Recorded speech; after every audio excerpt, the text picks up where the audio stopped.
Moish.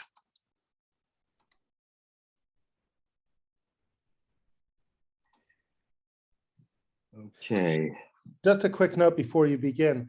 If people, I probably will run this in an interactive way and invite comments and stuff. So people, should keep themselves muted, but can unmute themselves to speak, and they're welcome to have their cameras available too, so we can interact. Okay, so you'll welcome questions as you go along.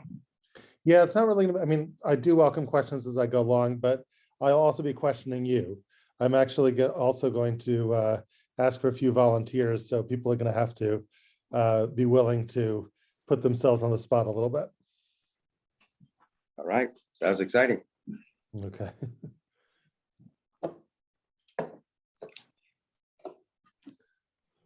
Okay.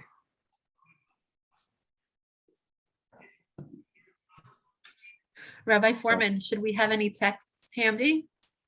Yeah, so I'm going to share a screen, but if you do have a copy of the Megillah handy, that will give you some independence. You'll be able to look at text as you like. Let me just get my text up on the screen. So I've got it. Hold on for one moment.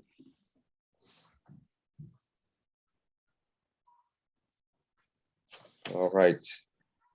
So we have to, are you able to screen share? Can you tell? I can test that if you hold on a moment.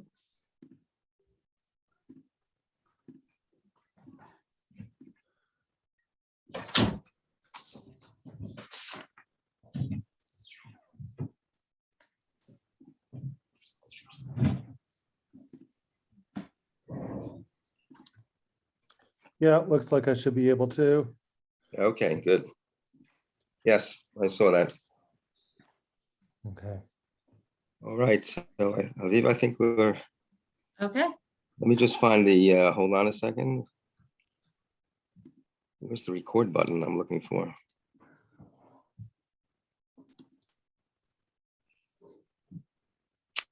I don't see a record button.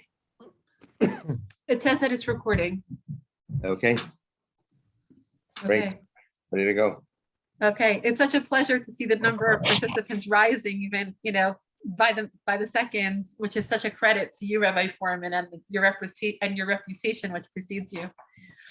I wanted to just wish everyone a good evening and welcome you to this presentation this evening. We're so honored to be hosting Rabbi David Fohrman as our CBY Adult Ed speaker. Rabbi Fohrman is an internationally renowned lecturer on Tanakh and founder and principal educator at Aleph Beta. He has served in many prestigious academic roles, including adjunct professor at Johns Hopkins University and as lead writer and editor for Art Scrolls Talmud Translation Project. Rabbi Fohrman is the author of several books, including his most recent one, Genesis, a Parsha Companion, which is the first of a 5-volume set on the weekly Torah portion. I personally heard Rabbi Fohrman speak for the first time a number of years ago at a Chidon HaTanakh program and have been very intrigued by his teaching ever since. My family has purchased several of his books, including this one, The Queen You Thought You Knew, which I highly, highly recommend to anyone who has not yet read or purchased it. You could also borrow mine if you'd like. As the title indicates, Rabbi Fohrman has a knack for presenting a story whose narrative you may have thought you knew, and then have you question, reevaluate, delve deeper into, and reconsider it in an entirely new light. In tonight's shiur, Rabbi Fohrman will be discussing the Mitzvah of Mishloach Manot, a mitzvah presented at the conclusion of the Megillah. Rabbi Fohrman will teach about its true origins and what it can reveal to us about a story behind the story that we thought we knew. Thank you so much again to all of you for joining us this evening. Thank you, Rabbi Fohrman, for being here with us. I thought we would be allotting time at the end for questions, but as Rabbi Fohrman mentioned, this will be an interactive session, so we will take our cue from you, Rabbi Fohrman. And yeah, without further ado, please enjoy. We're very, very much looking forward. Okay, Aviva, thank you for that wonderful introduction. And yeah, by way of housekeeping, I will try to take some questions at the end, and you're certainly welcome to do that, but it's also interactive. I'm going to be asking you some questions throughout. There'll be a couple times that I'll ask for volunteers. I may just pick on people like Aviva or others, but if you would like to volunteer to be a volunteer, that would be wonderful too. You're free to, and you're free to jump in and participate.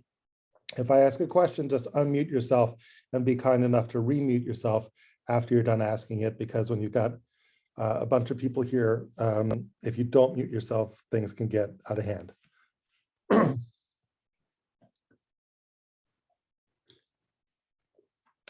Okay, Aviva began by talking about how I'm going to reveal the true origin of Mishloach Manot. That might be an overstatement, but what I'll suggest is that I have a theory about the origin of Mishloach Manot, and I want to suggest that Mishloach Manot is actually a surprising mitzvah. It, together with Matanot Lavyonim, seem to appear at the very end of the Megillah when we're told that Mordechai established these customs for all time. And yet, I want to argue that if we look at the Megillah itself, the Megillah will show us an evolution in these two ideas within the Megillah itself. In other words, I want to suggest that there is an antecedent within the Megillah for both Mishloach Manot and Matanos Lavyonim. And the verse at the very end that explicitly describes these customs gives us a hint as to what those antecedents are. Let me take you into that verse and show it to you. You can see it right here. Is this large enough for you, or should I make it? I'll make it a little bit bigger. Let's see if you can see that.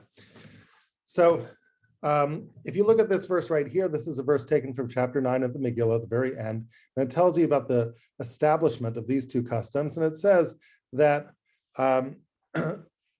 that we're meant to commemorate the month upon which the fortunes of the Jews changed from yagon, from anguish, to simcha, to happiness, ume'evel, and from mourning, liyom tov. La'asot otam yemei mishte v'simcha, to make these days days of feasting and rejoicing, mishloach manos ish l're'ehu matanos lavyanim, and giving gifts one man to his fellow, as well as presents to the poor. So there we have it. You'll notice that there are two customary practices on this day. Mishloach Manot is the first, Ish l're'ehu, and Matanot Lavyonim is the second. And you'll also notice that earlier, we also hear about two things. We hear about two switches. We hear that this month was a month in which the following reversals take place. A reversal miyagon l'simcha, that's switch number one. And the second is me'evel l'yom tov, from morning to Yom Tov. And so the first thing I'd like to wonder about, just kind of be curious about, is, are these two things at the beginning of the verse, do they possibly correspond to these two things at the end of the verse? In other words, do the two switches of which the verse speaks, A, miyagon l'simcha, and B, me'evel l'yom tov, might there be a correspondence between the two things, the two practices of which the verse speaks at the end? Mishloach Manot ish l're'ehu, number one, and Matanot Lavyonim. In connection with that, I want to just point out that the language here, I think, is very precise, right? Yagon is a state of mind that is similar to Avel, but not exactly the same as it, right? Yagon would be anguish. Avel is kind of like anguish. It's mourning, right? Typically, we mourn over, death or something like that. Anguish is a little bit more broad-based. You can be anguished about all sorts of things. I guess my question is, can we detect any antecedents to either Mishloach Manot ish l're'ehu and Matanos Lavyonim, or moments in the Megillah where people felt yagon and then all of a sudden they felt simcha, or people felt avel and all of a sudden they felt yom tov? And the essence of my theory is that these things do match up, that there's actually two moments of the Megillah where there's a switch between yagon and simcha, and then another moment where there's a switch between avel and yom tov. And it just so happens that those two moments of the Megillah are moments where we find a proto-example of Mishloach Manos ish l're'ehu and a proto-example of Matanos Lavyonim. So What I'd like to do then is the following. Another question I want to ask is, okay, so let's say Fohrman is right about this. Let's say he can prove this theory. Who cares, right? So who cares if we find an example of Matanas Lavyanim in the Megillah itself, or an example of the Megillah of Mishloach Manos?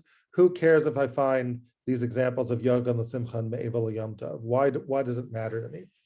And I want to suggest that it matters quite a big deal, that if we can succeed at uncovering these things, we may well find a hidden face of the Megillah and a hidden meaning to the Purim story in its largest sense, and also a hidden meaning of these practices. What should you be thinking about when you do Mishloach Manos Yisrael? What should you be thinking about when you do Matanas Lavyanim? What spiritual character do these two mitzvahs have, and what intent of ours should inform these things? I think those questions will be illuminated by a look at, if I'm right, as to how these mitzvahs develop. That they don't just show up at the very end of the Megillah, they actually develop over the course of the Megillah. There's a story that attends these mitzvahs. I want to try to uncover that story. So what I'm going to do with you in the time that we have tonight is two things. The first thing is scientific, the second thing is artistic. But I think the Torah kind of always asks us to do both. When we're asked to read critically or to think deeply or to read closely biblical stories, I kind of think the Torah is implicitly offering us an invitation to do both of these things. To, on the one hand, wear a kind of scientific hat, and on the other hand, wear a kind of artistic hat. If you're only a scientist, you may be able to uncover evidence of something, and you may be able to prove that a pattern exists, but you'll be completely caught unawares as to how to interpret that pattern. All science can do is establish the existence of something, right? But it can't really tell you the significance of it. The artistic part of it is, having looked at the pattern, you have to sort of ask yourself, so what does that mean? What's the story that attends that pattern? And that's where we need to become a little bit subjective in a way. But the problem with becoming subjective is that you can be wrong, right? Once I'm subjective, so who says what I'm saying is right? I'm just blowing steam. How do we know that any of that is real? So I want to suggest a certain way that we should sort of focus our subjectivity in trying to interpret patterns that we find. And it goes like this. The first part of what we're going to do tonight is basically forensic. We're going to be undertaking a forensic exploration in the Megillah to try to uncover something that's hidden. The Megillah seems to allude to Mishloach Manos, Yisrael, and Matanas Lavyanim, but it's not explicit. We have to actually uncover the evidence and sift through it to find it. That's the scientific part. The subjective part is sort of the storytelling part.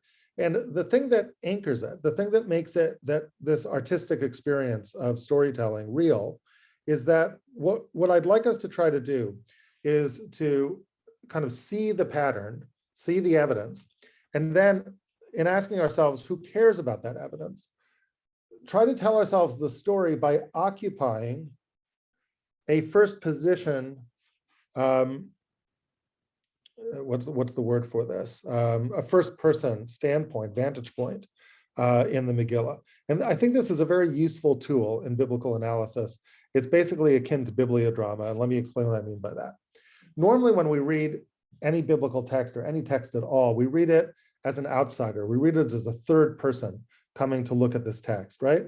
But there's another way that we can read text, which is that we can assume a first person identity within a story. To some extent, that's what any story beckons us to do, right? Why do you read War and Peace? Why do you read Anna Karenina? Why do you read Harry Potter, right? You read these things because books offer you an experience, a vicarious experience, right? You can experience what characters experience, and you don't have to be in Hogwarts. You don't have to be in 1840s Russia to experience it, because through the gifts of an artist and a story, you can identify with characters and vicariously experience what they're experiencing through their eyes. And when you do that, that's a valuable thing to do, because you can assemble some wisdom.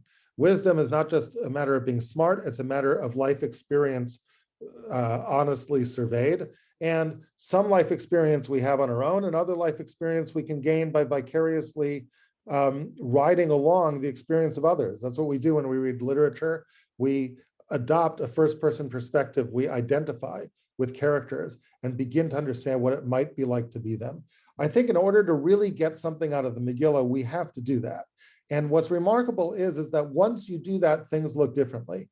It's one thing to look at the Megillah from the perspective of you living in Teaneck or Woodmere in 2022. It's another thing to ask, what would it be like to be Mordechai in the 4th century BC, an exile from Babylon, going through this story? What would it be like to be Esther at these moments? What would it be like to be Haman? To actually adopt the first person perspective. And when we do that, the meaning of these patterns will start to become clear. I think the story that's inherent in the patterns will begin to emerge through a kind of subjective reading, a reading where we identify with the characters, try to understand what it would be like to be them in these situations. We then can perceive the story and begin to understand some of the import of what Mishloach Manos Ish L'Re'ehu and what Matanos L'Avianim is really all about. So that's our game plan for the night. And with no further ado, let's jump in and try to do it. Let's start. This is going to be in 2 parts again. We're going to do this for our forensic exploration, our storytelling for Mishloach Manos, and then our forensic exploration, our storytelling for Matanos L'Avianim. Let's start with Mishloach Manos. Let's start with the forensic exploration.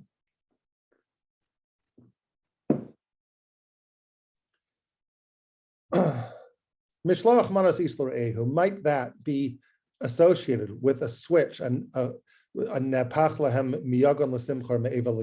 think it is, and we find it in the following way. We find it by unfurling a little bit of a code in the text.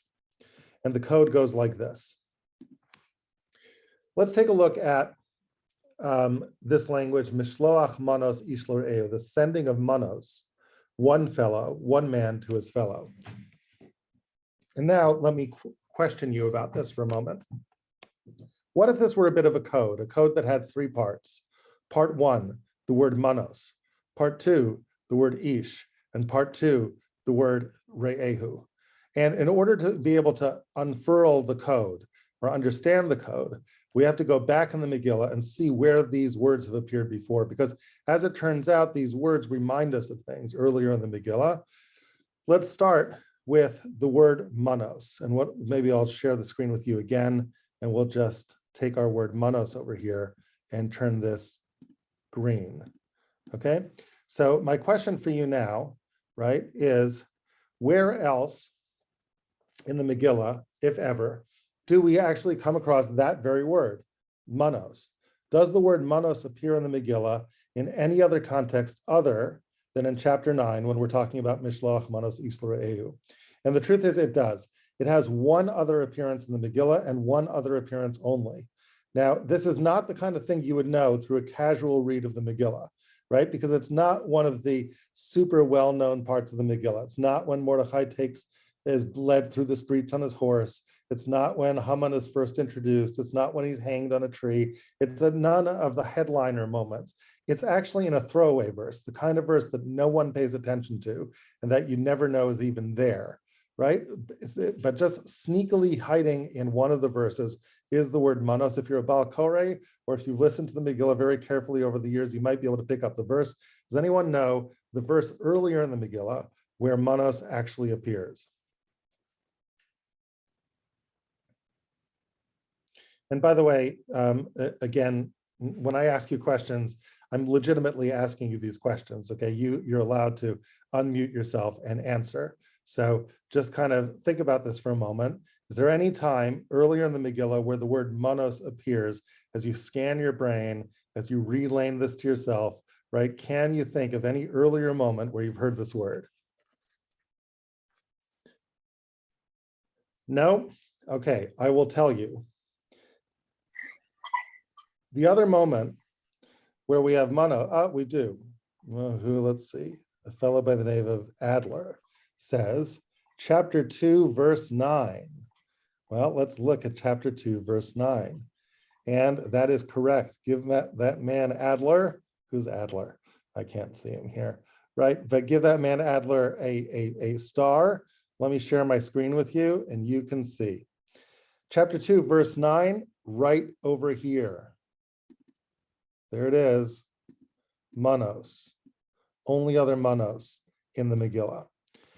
Let's take a look at it.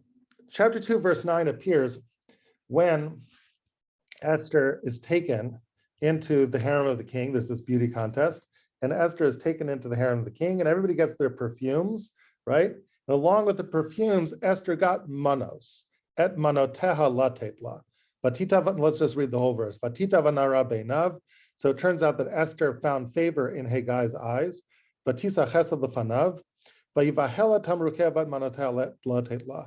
And he hurriedly gave her tamrukim, her perfumes, and her manot. That's the only other manot that we find in the Megillah. So our question is, might that be a case of Mishloach manos? Is this the earliest case of Mishloach manos? Are these manos, the only other manos in the Megillah, related in any thematic way to the manos we see at the end of chapter 9 when we hear about Mishloach manos ish l're'eh? Now, the reason to think that they might be related we'll go back to the second word in our code. Let's skip to word 3, which we're going to call the second word now. Let's just color that yellow. I'm sorry, wrong color. Let's turn that yellow. Mishloach manos ish l're'ehu.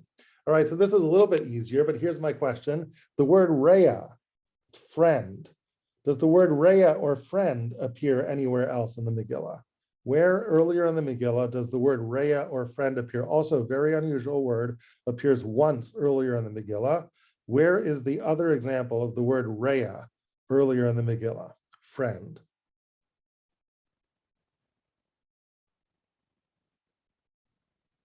Anybody?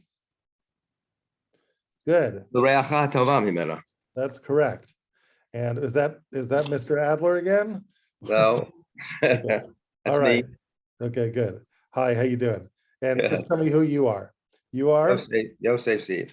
Okay, Yosef. So Yosef says yes. We have it in chapter 1, verse 19, right? And this goes back to a moment where the king consults his advisors, principally Memuchan, as to what to do with Vashti. And he says Vashti has defied the king, and for her crime, she should be deposed, umalchuta yitain hamelach l'ru'uta hatova mimena, right? That her queenship should be given to her re'ah, right? Who is greater than she. You can find it right over here. I'll share the screen with you. And if you'd like, I'm happy to email you a copy of this document afterwards so you guys can kind of see, but it's right over here. Umalchuta yitain hamelach l'ru'uta hatova mimena. We will give her crown to her colleague, to her friend, who is greater than she. Now, the really interesting part of this is that Mishloach manos are given ish l're'ehu. They're given to the re'ah. Now, who is the re'ah in chapter 119? Now, in 119, the re'ah has not yet been defined. We'll give her queenship to some anonymous woman, whoever she will be, but we know who eventually takes this role. Who becomes the re'ah? Esther. That's Esther, right? So isn't it interesting that if we go to Manot in chapter 2, verse 9, the story of Esther getting these Manot, isn't it interesting that it's the re'ah who gets the Manot, right? Esther just happens to be the recipient of these Manot. So it makes you kind of think, maybe this really is the example of Mishloach manos ish l're'ehu. But then you say, okay, well, who gave these manos? So you say, well, Haggai did, right? Because that's what it says. There's this guy by the name of Haggai, and he's the one who's in charge of all these women in the palace, and he's the one who gives Esther these tamrukim and manotea, except you begin thinking to yourself, 1 second over here, let's just figure this out. Mishloach manos ish l're'ehu. Those words suggest that manos are sent, which maybe suggests that maybe Haggai is not the originator of the person who's giving the manot. Maybe he's just the messenger. Maybe the manot were sent by someone else. I wonder who they were sent by if they were sent by someone else. Let's go back to our code. Mishloach manos ish l're'ehu. Let's turn ish in blue, and this one's easy. Folks, if you had to say the word ish, what person does that signify in the Megillah? The answer would be who? Mordechai. Mordechai. Mordechai, Mr. Ish, right? Because that's how Mordechai gets introduced right over here. Ish Yehudi Haya B'Shushan Abira.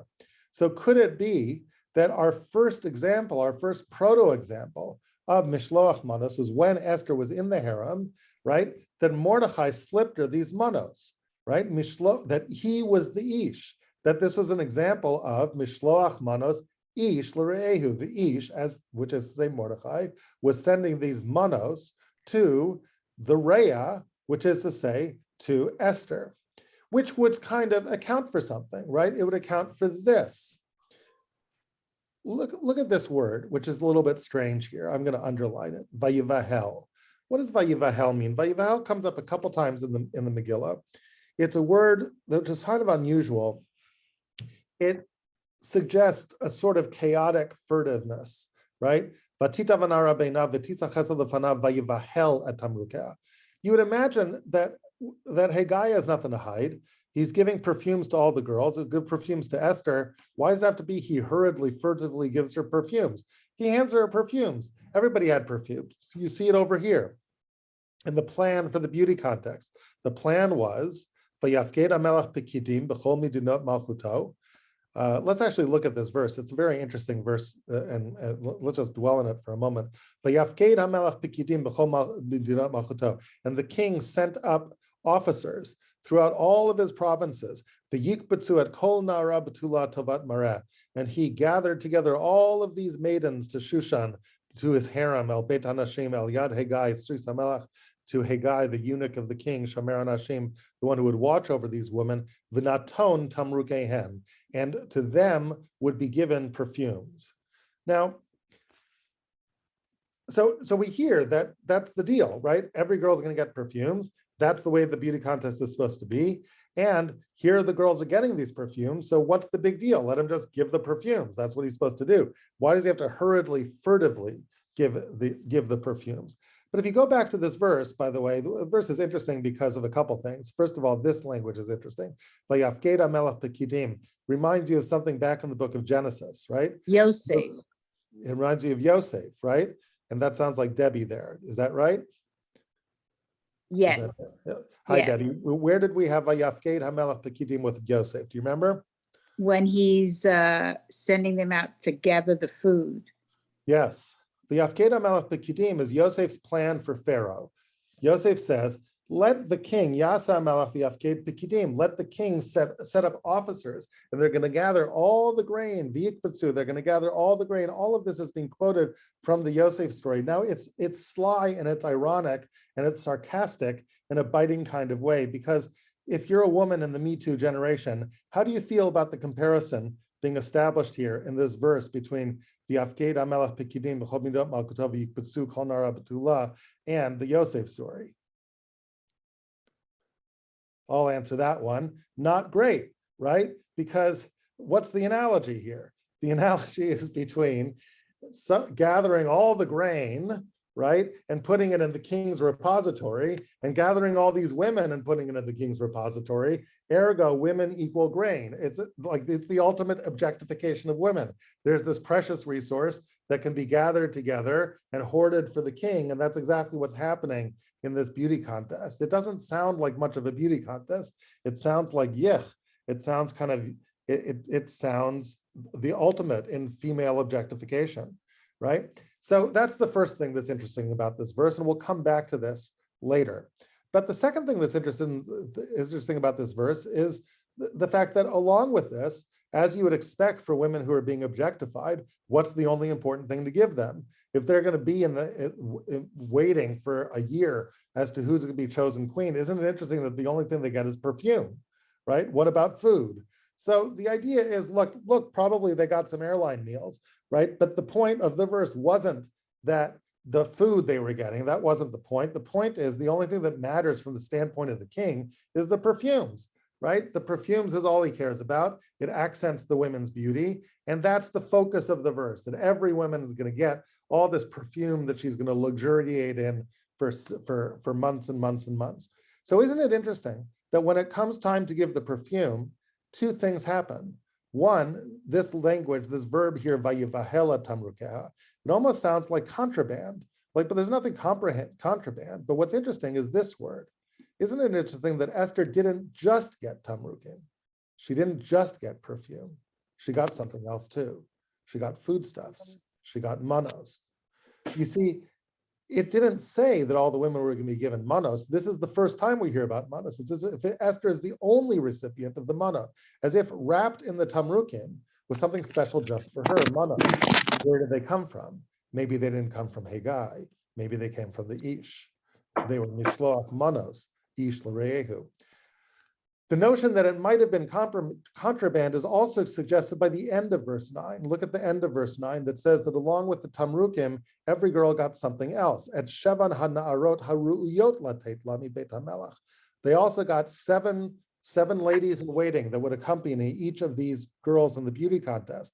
But notice what it says about the ladies in waiting. They were haru'uyot latet lami beit hamelach. This was stuff that they were supposed to get. These ways of waiting is something that every girl was supposed to get from the king. Look at the contrast between the Sheva Na'arot Haru'uyot Latet La Mipet Melech and Manoteha Latet La. In each case, something is given to Esther, but only one of those things is she supposed to get. She's supposed to get the ladies in waiting. She's not supposed to get the Manot, i.e., the Manot were slipped to her. The Manot didn't come from Haggai. Haggai was the messenger. Mordechai slipped them to her. Okay, so this is the beginning of the story of Mishloach Manos Yisrael. But again, having concluded our forensic exploration around Mishloach Manos Yisrael, I want to return to the question of who cares. If I stopped right now, right, and I sent you all home and said, hi, very short shear at CBY today, right? And Fohrman had to leave and go pick his girl up from dance or something. So if somebody interviewed you and said, so what did he say in this shear? So you'd say, oh, he's got this crazy theory about how Mishloach Manos Yisrael like happened earlier in the Megillah. There's this example of it earlier in the Megillah. And then if they said, like, okay, who cares? You would say, well, I don't know who cares. I mean, like, look, it's a nice piece of trivia, and what do you do around when you're sitting around the Purim table? You share nice pieces of trivia about the Megillah. This is a nice piece of trivia. There was an example of Mishloach Manos Ish L'Reyehu back in the times of the Megillah. Isn't that interesting? So it could just be that, but I think it's far more than that. In order to see why it's far more than that, we have to enter sort of the artistic phase of this. We have to stop looking at this from the standpoint of 2022, and we have to start looking at it from the standpoint of the 4th century BC or whatever it was, and go back into the actual story and begin to understand what this would have meant to the various characters in the story. So what I want to do is read the verses leading up to that with that sort of subjective hat, and we'll begin by asking, what would it have been like to be Mordechai? And then we'll ask, what would it have been like to be Esther? Let's start with, what would it have been like to be Mordechai? And let's go back and read a couple verses together.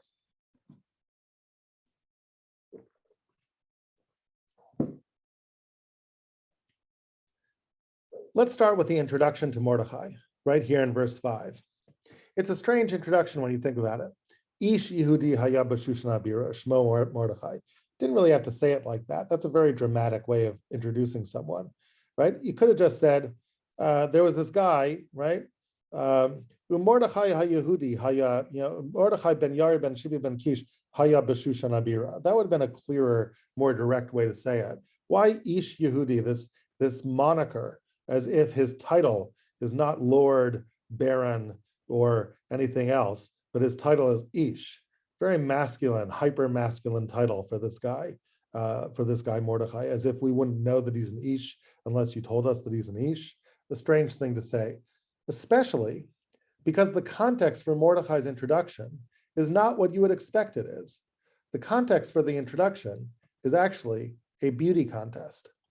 It's such a strange place to introduce Mordechai. Mordechai doesn't get introduced in the beginning. We don't get the cast of characters at the beginning of the Megillah. We don't hear Vayihi b'mei Achashverosh, there was an Ish Yehudi b'Shushan Abira, and here was his story. We hear about this beauty contest, and right in the middle of the laws in the beauty context, as if out of nowhere, we get this introduction, Ish Yehudi haya b'Shushan Abira.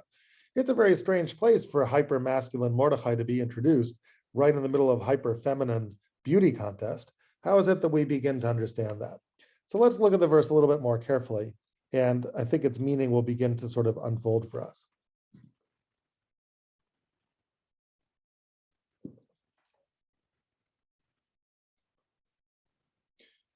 We hear about this beauty contest, and then all of a sudden the scene shifts to Mordechai. Let's listen carefully to what we hear about it. Here's this guy, he's an Ish. Well, what's this man's story, this Ish? Asher Hagla Yerushalayim. He was exiled from Jerusalem. Im Hagolah Asher Haglasa Im Yechonia Melech Yehuda. He was exiled, one of the first exiles that surrounded the destruction of the Beis Hamikdash, with Yechonia, the king of Yehuda, Asher Hegla Nebuchadnezzar Melech Bavel, that Nebuchadnezzar, when he was laying siege to Jerusalem, this was the first of the exiles. So he sets out. And now I want to ask you, okay, so let's just stop right here and picture the action. You're Mordechai. What's it like to be Mordechai right now? You're an Ish. You're a refugee from Jerusalem, right? You'd been living your life in Jerusalem. You know, you're an accountant. You're doing your thing. Everything is fine, right? But then, you know, the prophet Jeremiah starts making noises about how things aren't going to be good. No one pays much attention to him. But then, bang, no, right? Out of the north comes Nebuchadnezzar, and it's this blitzkrieg, and he invades with hundreds of thousands of men. They destroy the various cities of Judah. They surround Jerusalem, they siege to it, and they're beginning to destroy it. And then in the middle of all that, there's an exile, and suddenly your life is completely upended. People are dying in the streets. There's starvation. People are being sold as slaves, and your life is never going to be the same, right? And if you imagine what it's like, and by the way, you know, like, look, we're seeing it again, 70 years after the Holocaust, it's happening in Ukraine. And there's that kind of, you know, people who look like nice little white people who've got their jobs and everything, all of a sudden are just on the street, and life is radically different for them. And this was Mordechai years and years ago. But look at the next verse. The next verse tells us,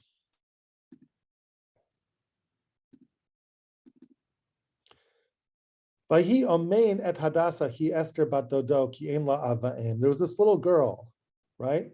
And her name was Hadassah, and she was a cousin of his. And she didn't have her parents. She didn't have a father, and she didn't have a mother. And so I want you to just stop now and imagine what it's like to be Mordechai at a moment where he actually has a moral choice to make. He has a choice to make in his life, a choice that will actually reverberate. And once he makes this choice one way or the other, his life will never be the same. As he's leaving Jerusalem and his life has been overturned, if you think of your Mordechai as you contemplate having to be a refugee and having to start over again in some new land that I know nothing about, a land called Babylonia, and having to somehow land on my feet, what's the only thing I have going for me? I'm leaving everything behind. I might have just escaped with a shirt on my back. The only thing I have going for me is actually the fact that I am a man, Ish Yehudi, right? I'm a man. I have my muscle power. I'm a strong, right, guy. I'll take odd jobs. I'll be a carpenter. I'll figure out. I'll do whatever it takes. Maybe I'll find an accounting job. I'm unencumbered. I'm a man. I can do what it takes. I'm not inherently vulnerable. But then, out of the corner of his eye, he sees someone out in the dusty street, sitting on the curb, right, crying into the curb, clutching her teddy bear, is this little girl that doesn't have a mother and doesn't have a father. And he looks at her a little bit more carefully and says, "Oh my gosh, that's my second cousin. That's my third cousin. That's Esther. I know her. That's Hadassah." And now he's got this question, right, which is, what's he going to do? Now, on the one hand, he could take Esther with him, right? But to take Esther with him would change everything, because all of a sudden I have responsibilities. I don't know how to take care of her. She's 5 years old. She doesn't have her mother and her father. It's supposed to be her mother and her father. How am I even going to do this? And this isn't any old time. This is exile. I don't even know that I can make a life for myself. I don't know that I'm going to land on my feet. I don't know that I'm going to survive. I don't know that I'm not going to get captured and sold as a slave. This isn't the time when I necessarily have some room in my life for someone else. So you can imagine someone making the decision that, hey, this is a terrible moment of crisis. I didn't ask for war. I didn't ask for suffering. In war, sometimes people die. Some people get left behind. You can imagine Mordechai turning his eye and grimly looking forward and leaving her there. But Mordechai doesn't do that. He takes her. He takes this little girl that didn't have any parents. And suddenly his life has changed. And suddenly he has a new role. He's not just Ish, but he's Vayhi Omein et Esther. Listen to those words. Vayhi Omein et Esther. What strange words. What does Omein really mean? Where have we had that word, Omein? With Moshe, Omein. Yep. And what did the word mean with Moshe, the Omein? Nursemaid. It means nursemaid, right? Vayhi Omein et Hadassah. And he was a nursemaid to Hadassah. This is Moshe said, am I a nurse to carry these people? I didn't give birth to these people. I'm not going to carry them. That same word, you can imagine Mordechai saying the same thing. Well, I'm not a nurse to Hadassah. I don't know how to nurse Hadassah. But and imagine here is, you get the striking picture of Ish Yehuda, this strikingly masculine man, who all of a sudden makes this fateful decision, and in an instant becomes a strikingly feminine figure. Because here's this girl that not only doesn't have a father, doesn't have a mother. And so he has to be both father and mother to her. And it's as if he's nursing her. The Medrash, by the way, even goes out and says that he actually developed breasts and was able to nurse her. Now, it's a Medrash that I don't think we have to take literally, but the point of the Medrash is that look what he was doing. He was doing something astounding. He was doing something you can't imagine doing. He was taking care of this little girl in a time when the situation screamed, rely on your masculine traits and your ability to be able to proceed. But instead, no, Vayhi Omein et Hadassah. He picks up Esther and he cares for her. By the way, it's kind of interesting because it poignantly recalls another moment in Tanakh, right? Because what tribe, of course, does Esther and Mordechai come from? Binyamin. Binyamin. Does this remind you of Binyamin at all? What would life have been like for Binyamin, the original Binyamin? He was a motherless child. He was a motherless child. He only had one other person related to him, blood related to him, completely blood related to him, Yosef.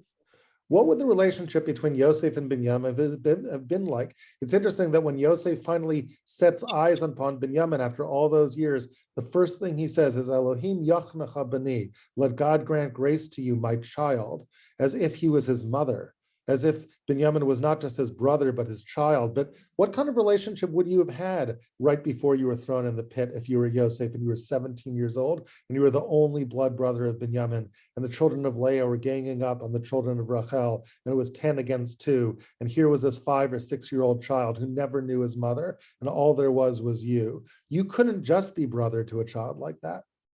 You would have to be mother too. And that's Mordechai. Vayhi Omein et Hadassah. Mordechai takes over that role for Hadassah, for Esther, and it almost becomes a mother to her. Let's continue reading the verse.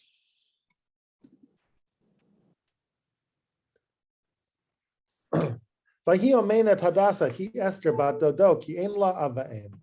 But now we're going to hear something incongruous. What words are completely incongruous in this verse? Have no place in this verse. Vanara yefat Torah v'tovat mareh. And the girl was lovely of form, but tovat mareh, and strikingly beautiful. Ubemot avia v'imah, and upon the death of her father and her mother, lekacha Mordechai lo levat, Mordechai took her and cared for her as if she was his very own child.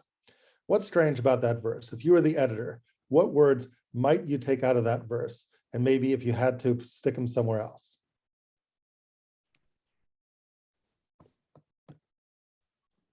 Why do we need to know that she's beautiful here?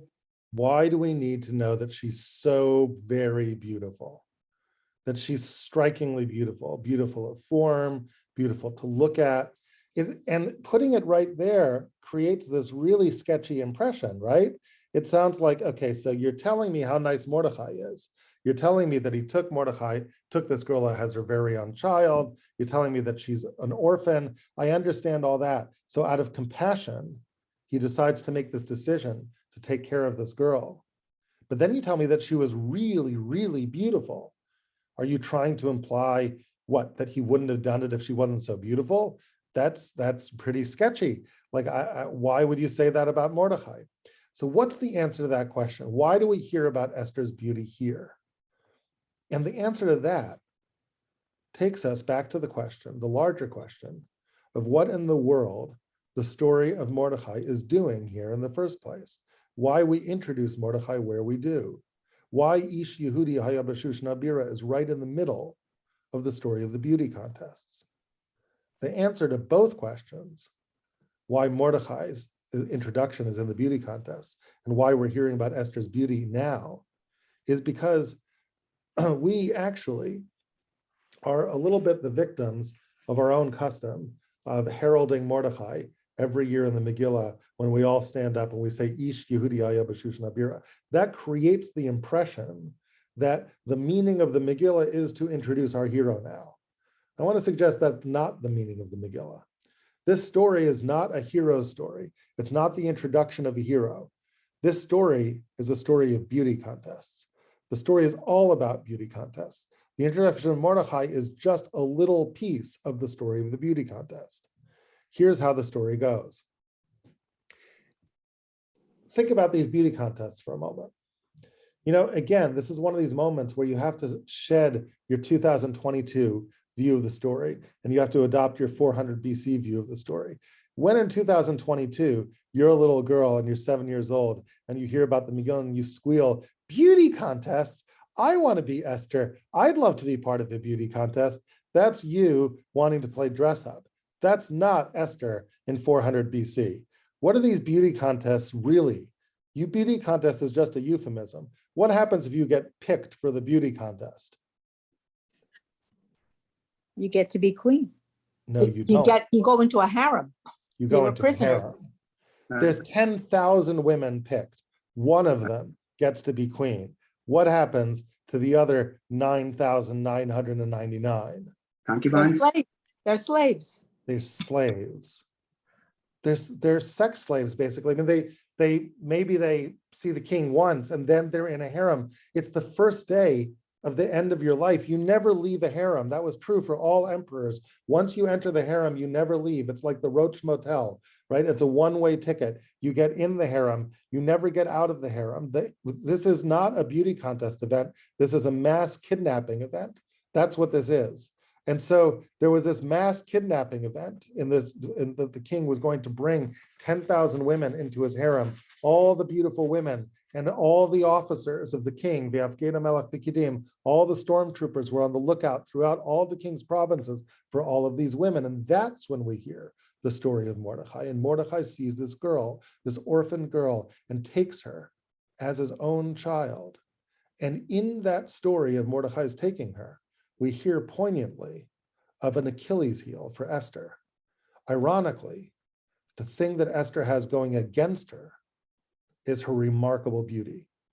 She's strikingly beautiful, and it's not a very good time to be strikingly beautiful, because if you're strikingly beautiful, it means every time you go out on the street, every time you go to mail a letter in the post office, every time you go pick up some candy from the store, you might be a target for the stormtroopers. You might be kidnapped because the king has sent stormtroopers throughout all the land to gather all the beautiful women. And if you do, it's the end of your life. In that context, let's read the next verse.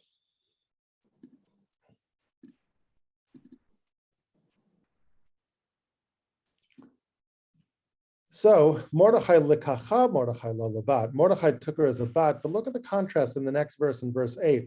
Vayhi bishama dvar hamelech b'dato, ubikabetz narot rabot al shushan abira. And it happened in the middle of the king gathering together all of his beautiful maidens into his harem, al yad Hegai, under the care of Hegai.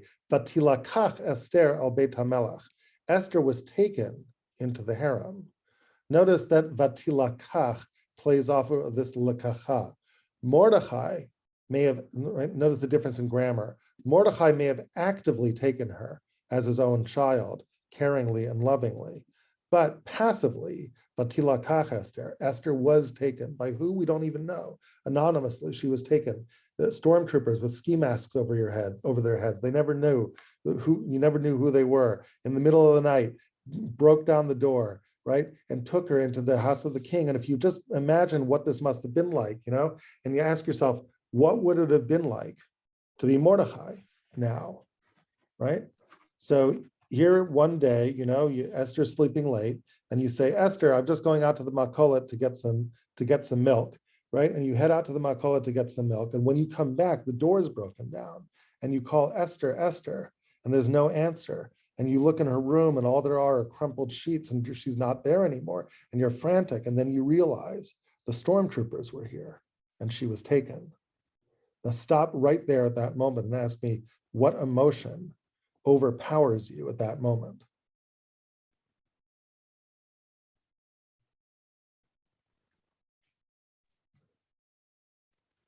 Guilt, Evil, regret, evil.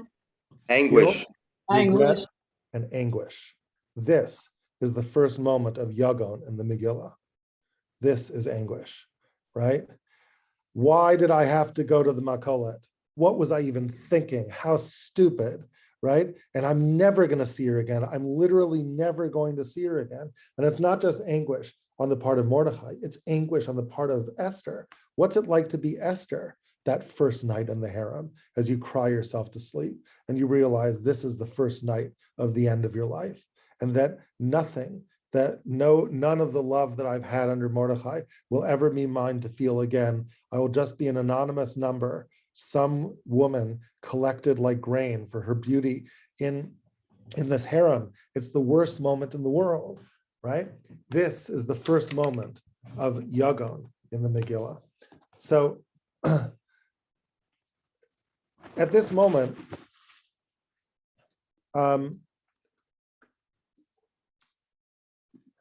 if we can, I'd actually like to try to sort of role play this, just to continue to imagine what this would be like. In a couple of verses, we hear that Mordechai mithalech lifnei chatzar beit hamelach, right? You can see it right over here if I share my screen with you. B'chol yom v'yom Mordechai mithalech lifnei chatzar beit hanashim ladat et shlom Esther ma ya'aseh ba, right?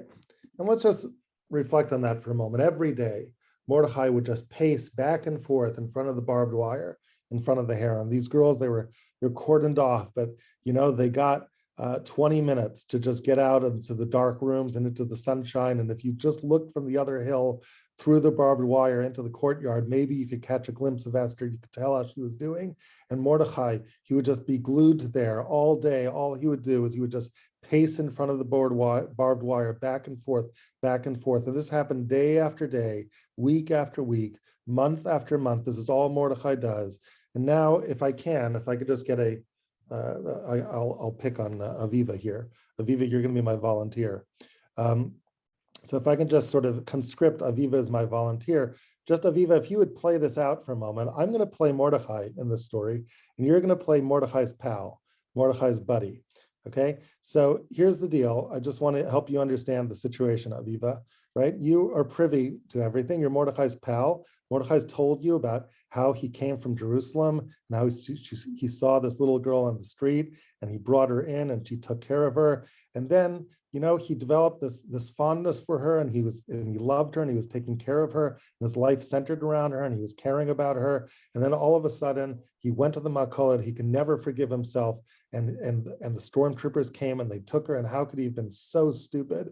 And you talk to him about that, but then he literally can't forgive himself, and all he does is he quits his job. He had a nice, respectable job in Persia. He's an accountant. He landed at Young and Rubicam. He has this job with the palace. He even he's a minor accountant within the palace, but he hasn't been going back to work. He's completely obsessed. All he does is walk back and forth, trying to catch a glimpse of Esther. Can I see her? I wonder what's going on with Esther. He comes, he chews your ear off every day. I wonder what's going on with Esther. He goes back. He hasn't been to work now. You sit 3 cubicles away from him at Young and Rubicam, and he's never been back. It's been 3 months now, and he hasn't been back. And you asked him, where have you been yesterday? I've been back at the palace. And finally, Aviva, you decide it's time for you to have a little talk with Mordechai. So you take him out on a little walk, and I'm Mordechai. Aviva, what do you say to me? Mordechai, I understand you're distraught. I sympathize with you greatly, and I'm here for you. But it's really important that you keep your faith strong, because God willing, she will be released, even if it takes a miracle. And it's important that you be intact physically, emotionally, and spiritually, so that you can be present for her again in her life the way you'd want to be. Okay, and now I'll play Mordechai. Aviva, it's so nice of you to say, but I can't even believe you would say that. You don't even realize how your words grate on me, that I should think of myself at a time like this in my life. Don't you realize I'm the one that was guilty? It was because of me that she was taken. And you think I'll ever see her again? No girls ever get out of the harem. That's a false hope. She'll never get out, right? I have to. All I can do, what am I going to do? I'm just going to do this every single day. And what would you say? It's times like these that we really need to draw on our emunah. And the same way Hashem brought you and Esther together, Hashem has the power to reunite you once again. Okay, so you might say that, but frankly, if I'm Mordechai, that still might fall on deaf ears. You could also take an even harder line with me, right? If you wanted to be even more brutal with me, right? You could say, look, I can't prognosticate. I can't tell you about the future, right? And I don't know God's ways, right? But Mordechai, this wasn't your fault. You think that it was all your fault because you went to the Malkolet. You know, there's a God in heaven. One way or the other, maybe she would have been taken. One way or the other. And you were, this was fate. And what were you to do? And it's time for you to just, get back to life. You have to care about yourself too. You have a job. You have your life. It's not going to do anything for you to go to mope inside the palace. What are you going to do anyway, trying to catch these glimpses of Esther? She has a new life now, and you have to finally let go, right? If you're really brutal, you might say something like that. But Mordechai doesn't listen to you. And Mordechai just keeps on walking around those palace gates. And then, Aviva, I'm going to come back to you because we're going to have a second conversation after the next verse. Because in the next verse, look at what happens.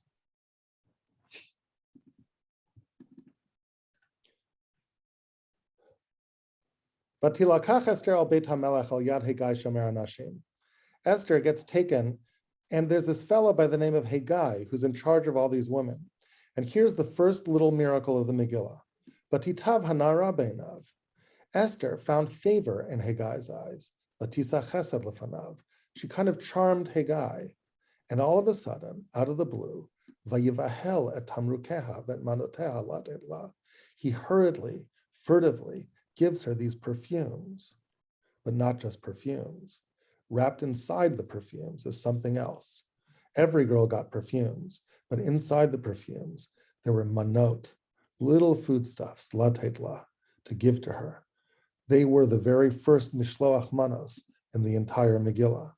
Mordechai, what happened? What happened, evidently, is that Mordechai somehow found a way to make a connection in the palace, somehow found a way to make friends with Haggai. And Haggai just happened to like Esther. And all of a sudden, Mordechai has a pathway. Mordechai has this chance to connect to Esther. And he manages to slip her these chocolate chip cookies. And it's the very first Mishloach manos in the Megillah. And now, if I can get another volunteer, let's take Sima, right? So Sima, if you are Esther now, and you are in the harem, and you cried yourself to sleep the last month, right? And all of a sudden you get your tamrukim, and you unwrap those tamrukim, but inside the tamrukim there's this little package, and it's got these chocolate chip cookies in them. And you unlock and you unwrap the chocolate chip cookies, and you realize, oh my gosh, Mordechai got these to me. What do you feel now? More hopeful, and maybe I have a connection. Maybe there's a way for me to get my messages to Mordechai as well as receive messages from him. That may be a little too hopeful, but certainly more hopeful. Yeah, I would contend that this is the first moment where there was a nahapochu moment, a reversal, miyagon l'simcha. For the very first time, this girl feels a little shred of simcha, a little shred of joy. There's somebody who cares about me. There's somebody who just doesn't see me as this object, this thing to be taken for my beauty. Someone who legitimately cares about me. Mordechai didn't give up hope.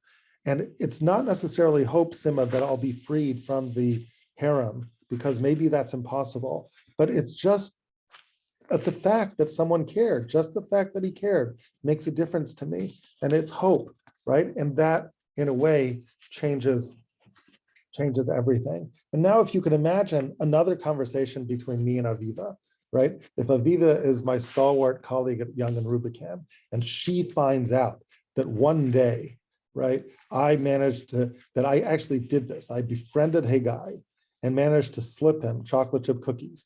And if Aviva was the skeptical type, right, and she wanted to have another kind of talk with me, how would she hit me over the head now for what I just did? Aviva, what would you tell me? You got to be careful, watch your back. You can get in real trouble for this. You know, you don't want Esther getting any backlash. Yeah, and Mordechai, what are you even doing? What are you doing, Mordechai? I told you to let go. You didn't let go. You think you can change anything with your chocolate chip cookies? You think you're going to change her destiny? She's gone, Mordechai. She's going to spend the rest of her days in this palace. What do you think? She can't remain connected to you. She can't do anything for her. It's no better for her. You're giving her false hope. You're just going to make it harder for her to accept her own reality. Just let her be, let her do her thing, give up on her, do your thing. And that would be the counter argument. But Mordechai's argument to Aviva would be, I hear what you're saying, but I can't do it. I love her. I care for her. And this is what care demands. If I can get her chocolate chip cookies, if I can give her a moment of happiness, if I can show her there's someone who cares, I have to. I have to show her that there's someone who cares. I just can't do anything else. That's what care demands. That's what love demands. And that's what Mordechai does. And this, I want to argue, is the very first moment of Shalach Manas in the entire Torah, in the entire Megillah.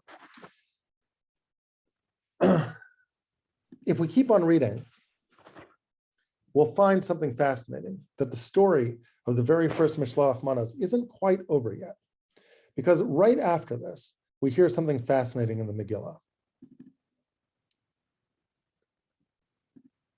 If you remind me at the end, by the way, I don't want to take time now because it'll take me a while to do this with you. But for those of you who want to stick around afterwards a little bit, I'll tell you a story about a very similar Mishloach Manos moment that happened to me on a Lufthansa flight to Germany from England, when I ended up sitting next to a German officer and ended up striking up a conversation with him. It was very uncomfortable in the beginning, but it was a remarkable Shalach Manos moment of his own. I'll tell you the story at the end if you get it, if somebody reminds me and we get a chance. But let me continue.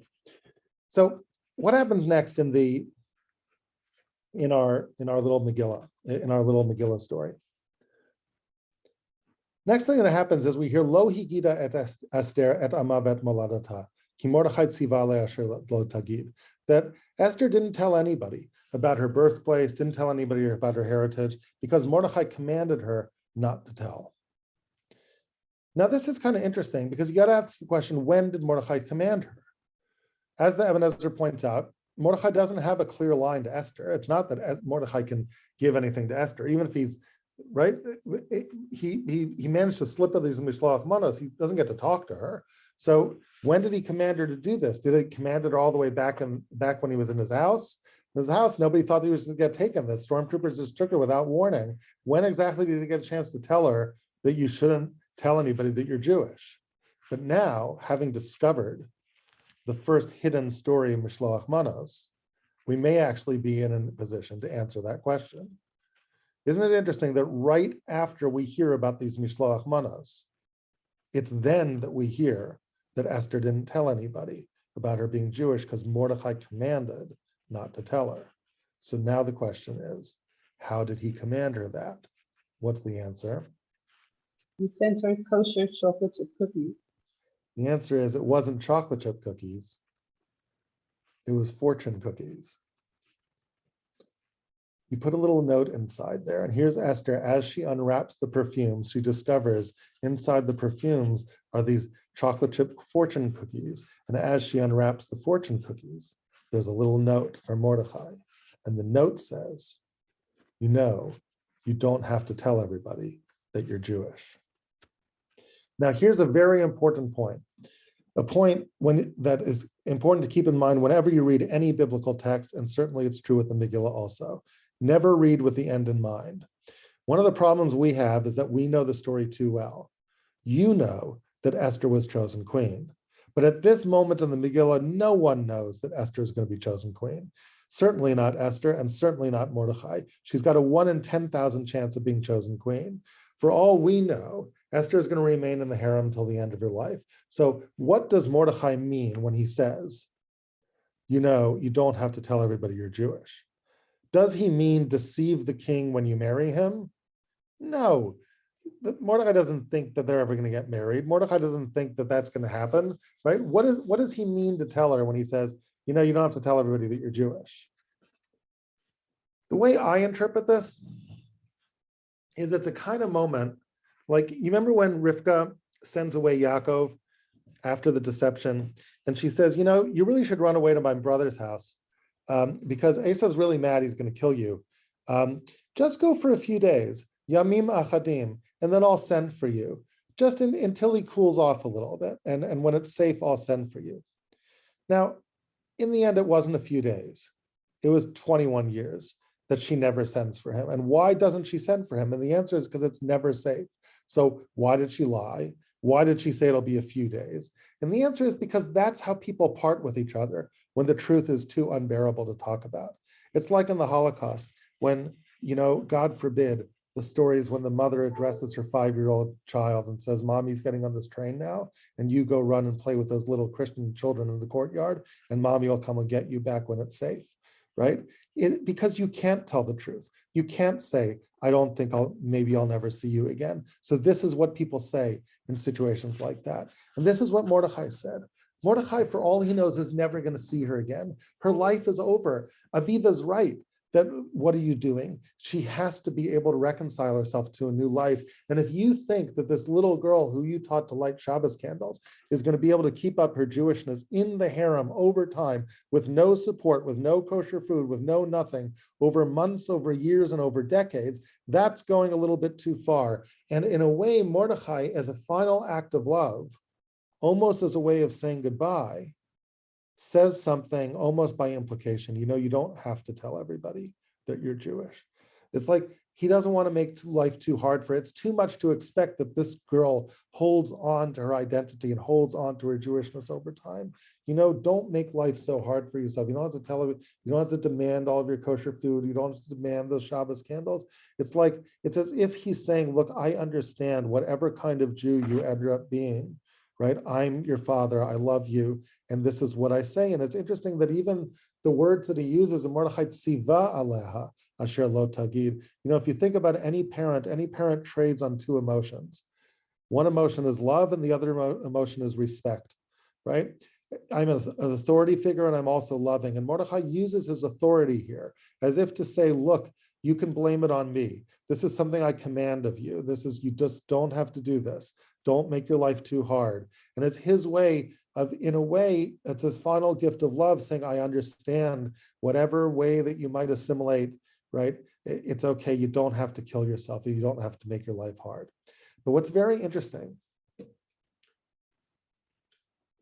is that even though that's how Mordechai might have meant it, over time, it's not how it gets taken by Esther.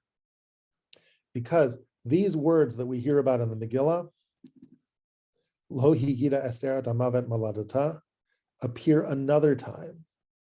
If we keep on reading the story of the Megillah, we hear that Esther is actually chosen queen. The impossible happens. The 1 in 10,000 possibility happens.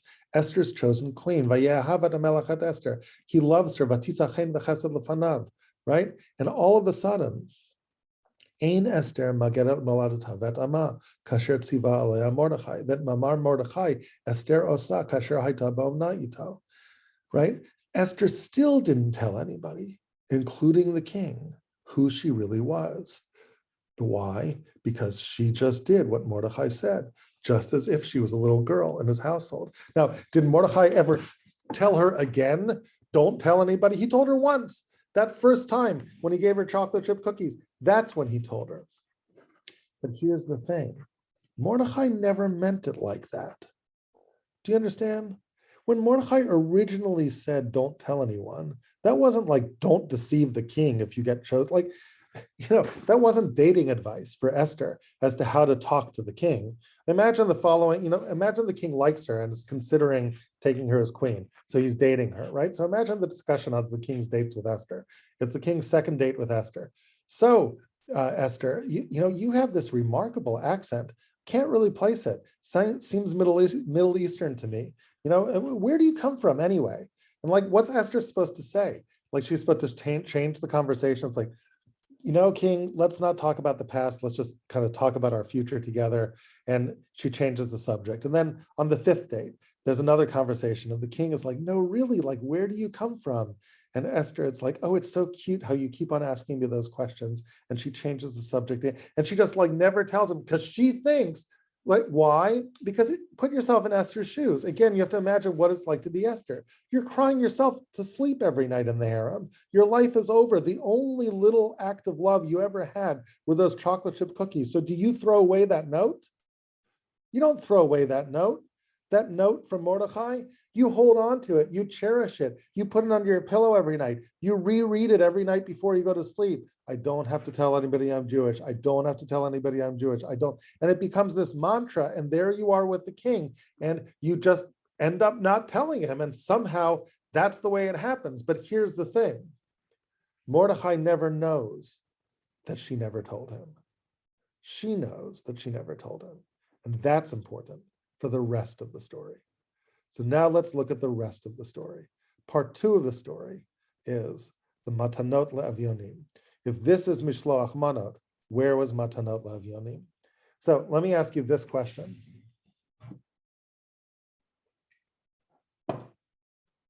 If Mishloach Manot was a moment when Esther found a way to send something to Mordechai, when Mordechai found a way to send something to Esther, might, perhaps, the moment of Matanot le'Avyonim have been a moment when Esther sent something to Mordechai. Let me ask you, is there a moment in the Megillah when Esther sent something to Mordechai? Yes, sent when he brings him the Clothing. Exactly. There is a moment. Esther sends him clothes, even uses that language of Mishloach Manot, right? With Vatishlach begadim lahalbish et Mordechai. She sends clothes to Mordechai. Let's actually go to that moment in the Megillah. Could that be the phantom moment of Matanot le'Avyonim? Now, you might say, Fohrman, that's a bridge too far. That wasn't Matanot le'Avyonim. Mordechai wasn't an Evyon. What's an Evyon? A poor person. Why was Mordechai wearing those clothes? It wasn't because he was poor. He was in mourning. He was in mourning. So he was wearing the clothes because he was in mourning, not because he was an Evyon. Oh, that's interesting. He was wearing the clothes because he was in mourning. Let's go back to the verse at the end of the Megillah that talks about Matanot le'Avyonim. It says there were 2 ways that there was a switch. There was a switch miyagon l'simcha, but what was the second switch? Evil, Yom Tov. Evil l'yom tov. Oh yes, maybe it was the clothes that Mordechai wore because he was an Avelos. Well, then why are we calling it Matanos le'Avyonim if they were clothes that he wore when he was an Avelos? He didn't know. The answer is she didn't know. Nobody knows. There's so much that Mordechai doesn't know about Esther. There's so much that Esther doesn't know about Mordechai. Imagine if Esther knew that the clothes were Avel, would she ever have sent the clothes? Let me ask you a question. Debbie, you're at a Shiva household, right? You're going for Shiva. So how awkward would it be, Debbie, if you like see the mourner and you see like he's got this torn coat and his undershirt is torn, everything, and he's sitting there crying and sobbing, and you from the back of the room, you pipe up and say, I couldn't help noticing what a mess your clothes are, right? In my car, I actually have some nice fresh clothes. I don't see why you're wearing all those torn clothes. Could I just give you your nice fresh clothes? You could just go into the bathroom and change right now.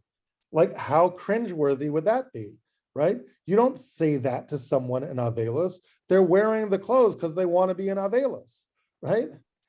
The fact that Esther sends him the clothes proves that she doesn't think that he's an Avel. She thinks he's an Evyon. He's a fake Evyon.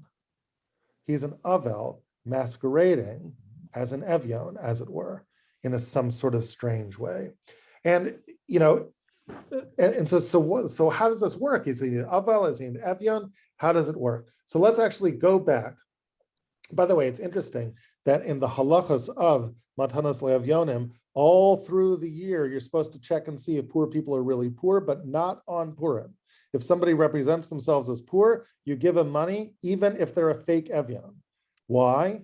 Maybe because the very first Matanos Le'Evyonim was to a fake Evyon. Mordechai wasn't an Evyon either, but he got Matanos Le'Evyonim. So let's uncover the subjective story of Matanos Le'Evyonim the same way we saw the subjective story of Mishloach Manos, and then I'll let you go. By the way, I realize this talk is on the longish side. I'll bring this to a conclusion as soon as I can, but if you got to go, I don't feel terrible, don't feel bad, but I'm going to try to put this together for you now.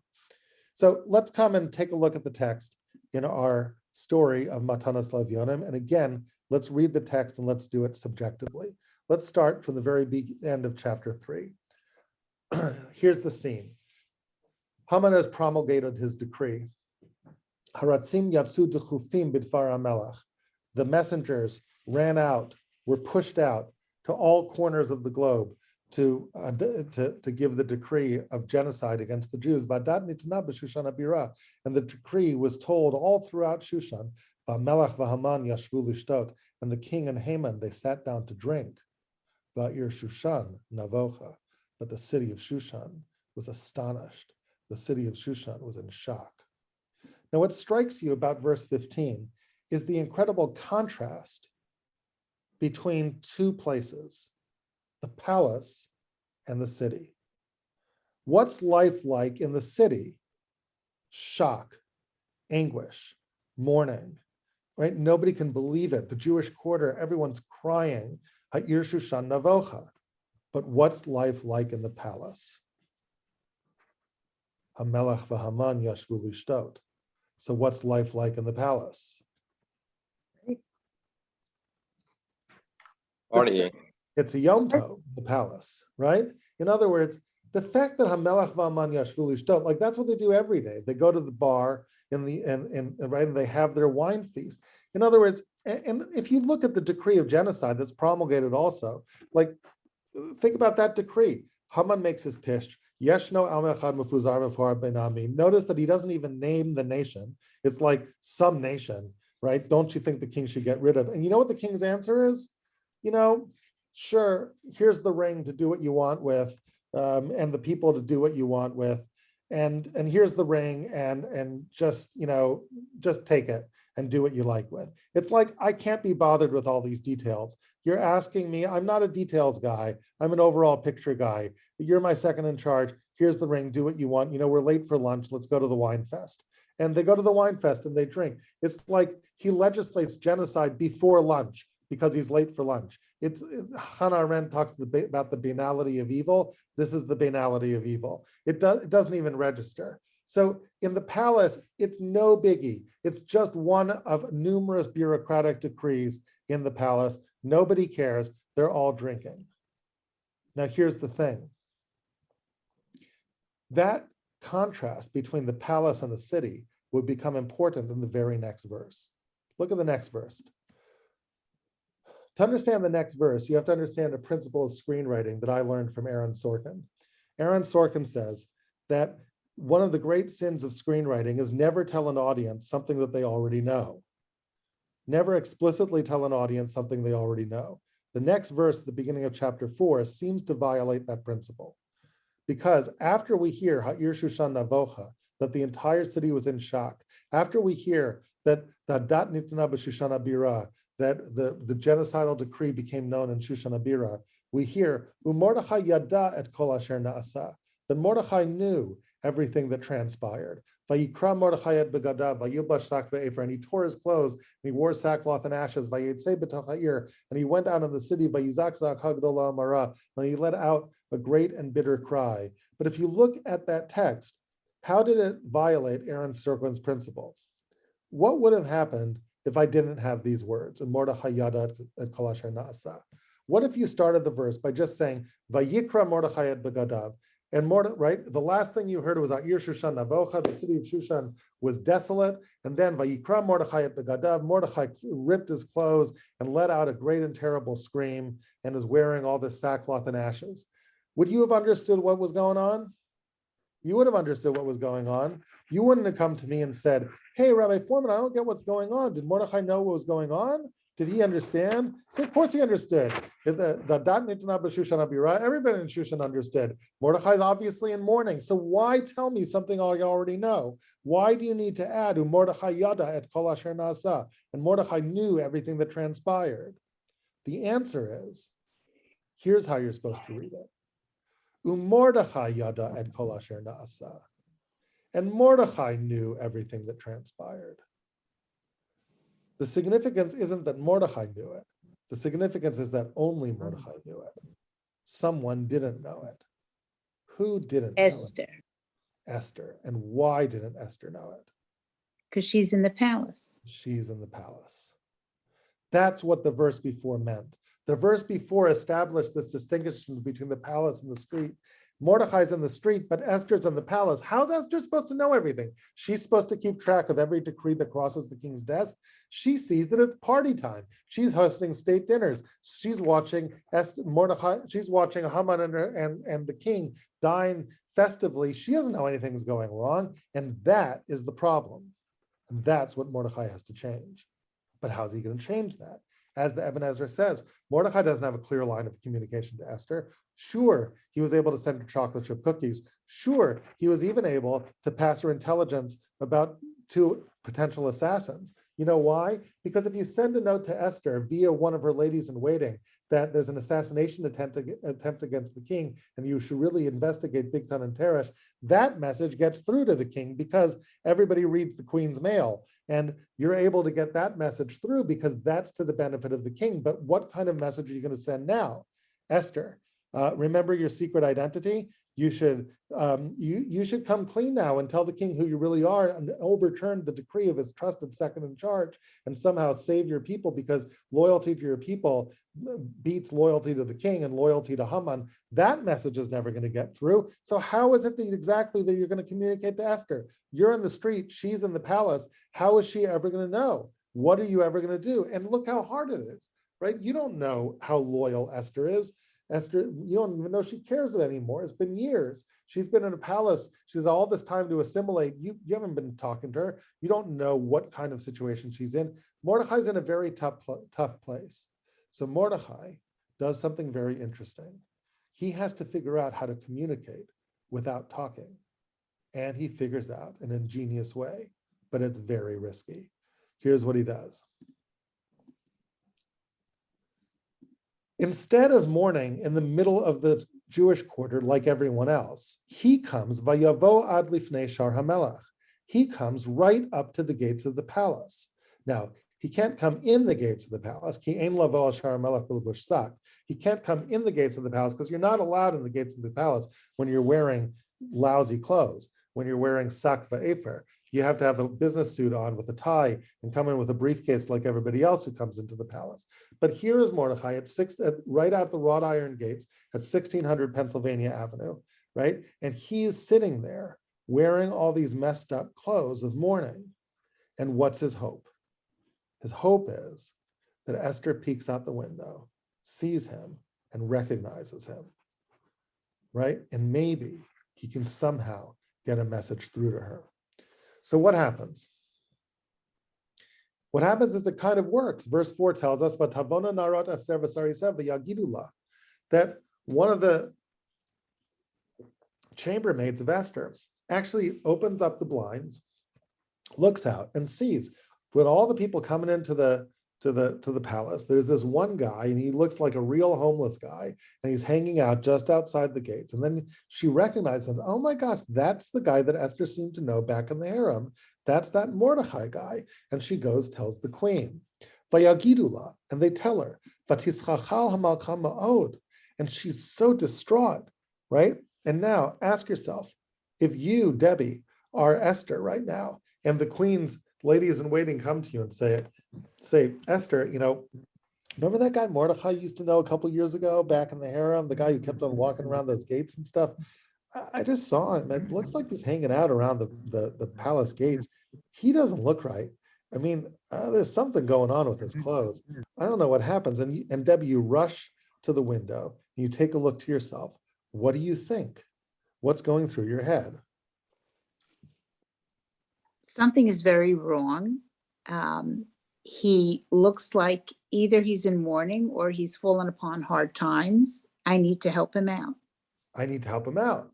The fact that she sends him clothes shows that she doesn't think he's in mourning. You would never send clothes to a mourner. You Right. would send clothes Right. to somebody who's fallen on hard times. So Right. you think, I don't know, maybe he invested with Madoff or something. It's like, he looked fine last time I knew him, but maybe he lost his job and he's homeless and Nebuch, So the least I could do to Mordechai, he was so nice to me when I was young, is I should at least send him some decent clothes. So you pack up a nice fresh clothes, complete with the insignia of the palace, and you send him out with your messenger to Mordechai. But now, Aviva, you are Mordechai. And if you're Mordechai, you see the messenger coming with a nice bunch of clothes with the royal insignia on them. And now, Aviva, you have a very fateful decision to make. Here are your choices. Either you take those clothes and you put them on in full view of the palace, or you take those clothes and you throw them in the nearest dumpster in full view of the palace. Aviva, what do you choose to do? I put them on because they make me feel connected to Esther. Okay, you put them on to make me feel connected to Esther, and they do. It seems like a nice thing, and Esther would be so happy to see you wear those clothes. She would be so happy to wear those clothes. But Sima, what risk am I taking if I put those clothes on right in full view of Esther? Esther will think that I have come upon hard times and she's helping me out. I want to send a message to her. So hopefully she'll understand what I'm doing by not putting on the clothing. The key is that he has Won't to know what communicate happened. with her. She won't know. She What's won't that? know what was going on. Who This won't way. know? She still stays in not in denial, but she just doesn't know. Yes, going on. exactly. This The is an point opportunity for him. Yes, this is his opportunity. This is his only chance to communicate the truth to her. He has to tell her, I haven't fallen on hard times. That's not what this is about. I'm in mourning. If he puts on those clothes, he's communicating to her that everything is fine. You just solved my problem, but you didn't solve my problem. If he puts on those clothes, everyone dies in a blood-soaked day of genocide. He can't put on those clothes. As much as it makes him feel connected to Esther, as much as Esther wants him to put those clothes, as much as she might get such a warm glow by seeing him put on those clothes, she has to take those clothes, he has to take those clothes and make a big scene of throwing them in the nearest garbage can. But, Aviva, why is that very dangerous to do? Because it's rejecting a gift from the palace. You don't reject a gift from the palace. Esther doesn't know what's going on. You reject a gift from the palace, right? Debbie, if you're Esther and you see Mordechai take those clothes and throw them in the nearest dumpster and you can't figure out what's going on, what's the danger you might say? Mordechai is a very smart man. I have to figure out what is happening here. I need to investigate this somehow. So that's one possibility. But what's the dangerous possibility? The dangerous possibility is if you don't say that, if you just see the rejection of the clothes and you don't know anything more, That he doesn't want to have anything to do with me. I don't want to have anything to do with you. What, you reject my clothes? You've fallen on hard times? I send you clothes and you throw them in the nearest dumpster? What, you're not only falling on hard times, you're a lunatic also? I don't need you. You don't reject the palace's gift. And then I'll close the blinds and I don't care what's going on. You go deal with your own problems. I don't need you. And that's the end of his relationship with Esther. So it's extremely risky. He's risking everything by throwing those clothes in the dumpster, but he has no choice. So therefore, the text says, when he sends the clothes, what does the text tell us? Let's go back to the verse. Vatishlach begadim lahalbish et Mordechai ulasir sakol me'alav. She sends clothes to him so that he can finally put those sackcloth off of him. Velo kibel, but he refused to accept the clothes. He takes the chance of offending the queen. What's he banking on? What he's banking on, what he's forced to bank on, is exactly what Debbie said, right? Exactly what really all of you are saying, which is he's got to rely that Esther would have faith in him, that Esther would know that he's not the kind of person to disrespect her. And therefore, he's banking on the possibility that Esther will say, I don't know what's going on, but I know one thing. I know that this man would not disrespect me. And therefore, I can't figure out what's going on, but I'm going to figure it out. I've got to find out what's going on. That's what he's banking on. And for that, he actually has some money in the bank. He actually has an emotional deposit he's made, which will allow that. What's the emotional deposit? It's the The Mishloach. relationship from the beginning. The relationship from the All the way- beginning. Continued. It started with Vayihi Omein at Hadassah. It started with the fact that he was her caretaker. Think about the word Omein. It doesn't just mean caretaker. What does Omein? It doesn't even just mean wet nurse. You know what Omein really means? Aleph Mem Nun. Trust, trust. Steadfast, trusted. You know why a wet nurse is an Omein? It's because she's the most trusted figure in an infant's life. She's the one figure that you can always count on to be there for you. That was Mordechai, the one person you could always count on to be, so much so that when she was in the palace, he slipped her chocolate chip cookies. The one thing you know about Mordechai is he's an Omein. He can be trusted. And therefore he trades on that. Esther, don't you trust me? I wouldn't do this to you. Figure out why I'm throwing out these clothes. And so look what happens in the next verse.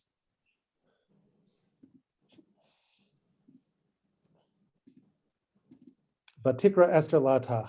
So Esther calls Hatach, Misari Seamelech. Hatach, go out there. You're my trusted chamberlain. But Tatzaveu al Mordechai, I'm commanding you. You have a job. You go out to Mordechai. Ladat mazeh al mazeh. You figure out what's really going on. You come back and tell me what actually is happening with Mordechai.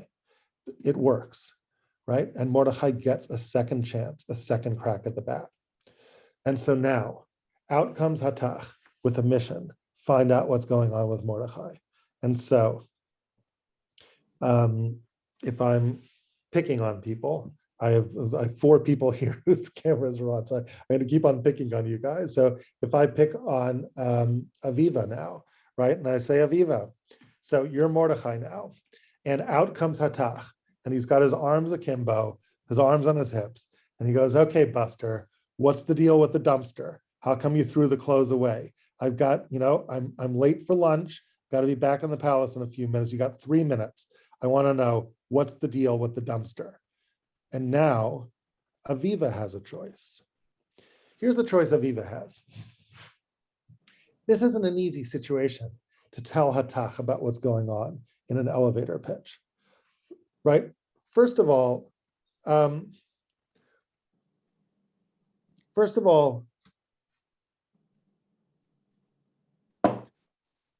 you don't even know how assimilated a Jew Esther is at this point. You, after all, were the one who told her that she doesn't have to tell everybody that she's Jewish. So you don't know what kind of feelings she has left anymore after all those years in the harem and all that time of being queen. So under normal circumstances, if Aviva, you had the luxury of having a conversation with Esther, the conversation would go in a couple stages. The first thing you'd say is something like, Esther, Esther would say, Mordechai, what's wrong? And you would say, Esther, things are terrible. You can't even believe what's happening. And then you would stop and you would wait for her response. And she would say, oh, tell me what's actually happening. And then you got invited. So you'd say, oh, okay. So let me tell you, there's been this terrible decree against the Jews. It's awful. We're literally all going to be killed on this terrible blood-soaked day. It's awful. It's terrible. And then you'd stop and you'd look for her response. And she'd say, oh man, that's Mordechai. That's terrible. What can I possibly do to help? And then that's an invitation. So you say, oh, what can you put? Boy, is there something you could do to help, Esther? I'm really glad you asked that, because there is something you could do to help. You could go to the king right now. And why don't you just go to the king and have a little talk with him and get rid of this decree? So that's one possible conversation. So the question is, that's what you would do if you could talk to Esther, but you can't talk to Esther. You have one chance to talk to Hatach. You don't know if Hatach is ever coming back again. So the question is, do you tell Hatach the first part of the conversation? Oh, Esther, I can't believe how bad things are, right? And hope that Hatach comes back. Or Aviva, do you tell Hatach everything at the risk of overwhelming Esther because you don't know if you'll ever see Hatach again? Aviva, what do you do? This is a really tough call. I really need to think about this. I don't think I would tell him everything. From Mr. Adler. I'm sorry? You have a lifeline here from Mr. Adler. Adler in the chat says she needs to see the decree. If you could produce proof, that might mean something. But again, you might overwhelm her. Yeah. I maybe I would request some way of having direct communication, or I'm really not sure. Yeah, it's tough. So here's what Mordechai decides to do. Let's take a look at the text. Mordechai chooses to tell her everything. Vayagan lo Mordechai et kol asher karahu. He tells Hatach the whole story. Et parashat kesef, down to the money. Always follow the money. Ve'et patshegan ktavadat, and he shows her the evidence. He shows her a copy of the decree. Asher nitan b'shushan lashmidam natan lo laharot et Esther. He tells her everything. Ulahagidla. He tells her, tell her the whole thing. Ulatzavot alea, and he says, tell Esther that I command her. Lavo el hamelech litchanin lo. I command her to go to the king to beseech him.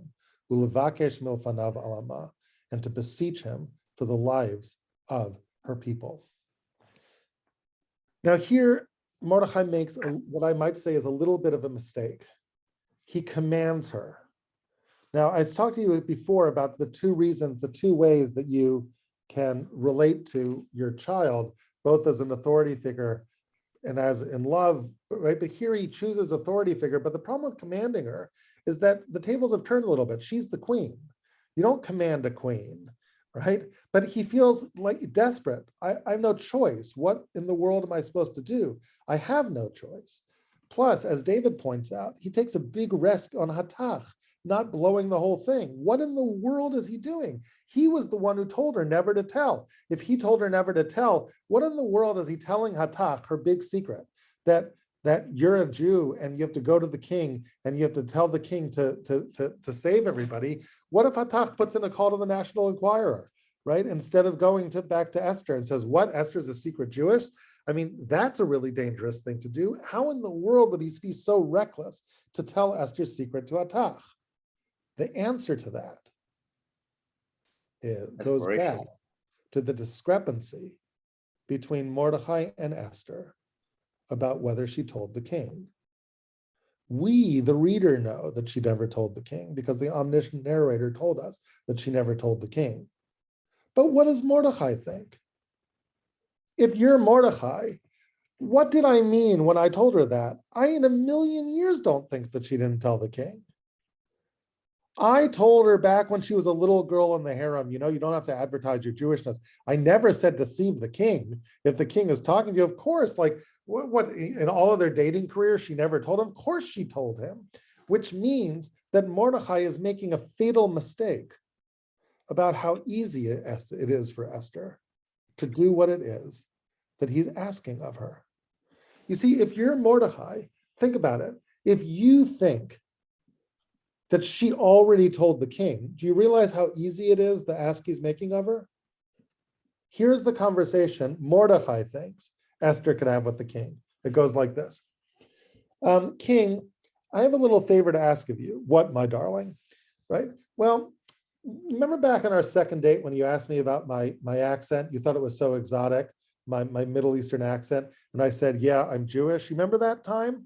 And you said, oh, I love Jews. I think it's so interesting that you're Jewish. That's so exotic. I always wanted to meet a real life Jew. That's so neat, right? And then we got married and, we never really talked much about the whole Jewish thing, but, you thought it was so cool. Like, there's a problem because seemingly there's been a bureaucratic mix-up. Someone promulgated this decree that all the Jews are supposed to be killed. Now, I know they weren't trying to kill me. They probably didn't even know I was a Jew, but you love me and you told me you love Jews. I'm not mad about this. I understand it's a mix-up. Things happen at the palace. There massacres happen all the time. But if you could just do me a favor, I've just prepared this little document over here, this little affidavit. If you could just affix your signature right over here, I'll just pass this on to the king's steward and we'll just get rid of this decree and everything will be fine. That's what Mordechai thinks is going to happen. Mordechai doesn't realize that Esther never told him. Look how difficult it is if Esther never told him. You know what kind of conversation she has to have with him now? The conversation goes like this. King, I have a little favor to ask you. What, my darling? Do you remember on the second date when, you asked me about my accent and I changed the subject, right?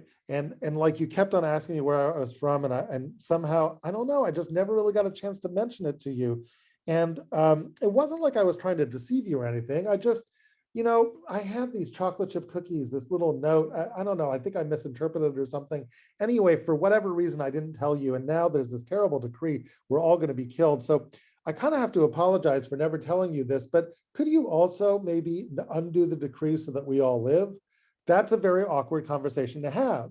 But Mordechai doesn't know that he's asking her that, but he is. So let's look at Esther's response.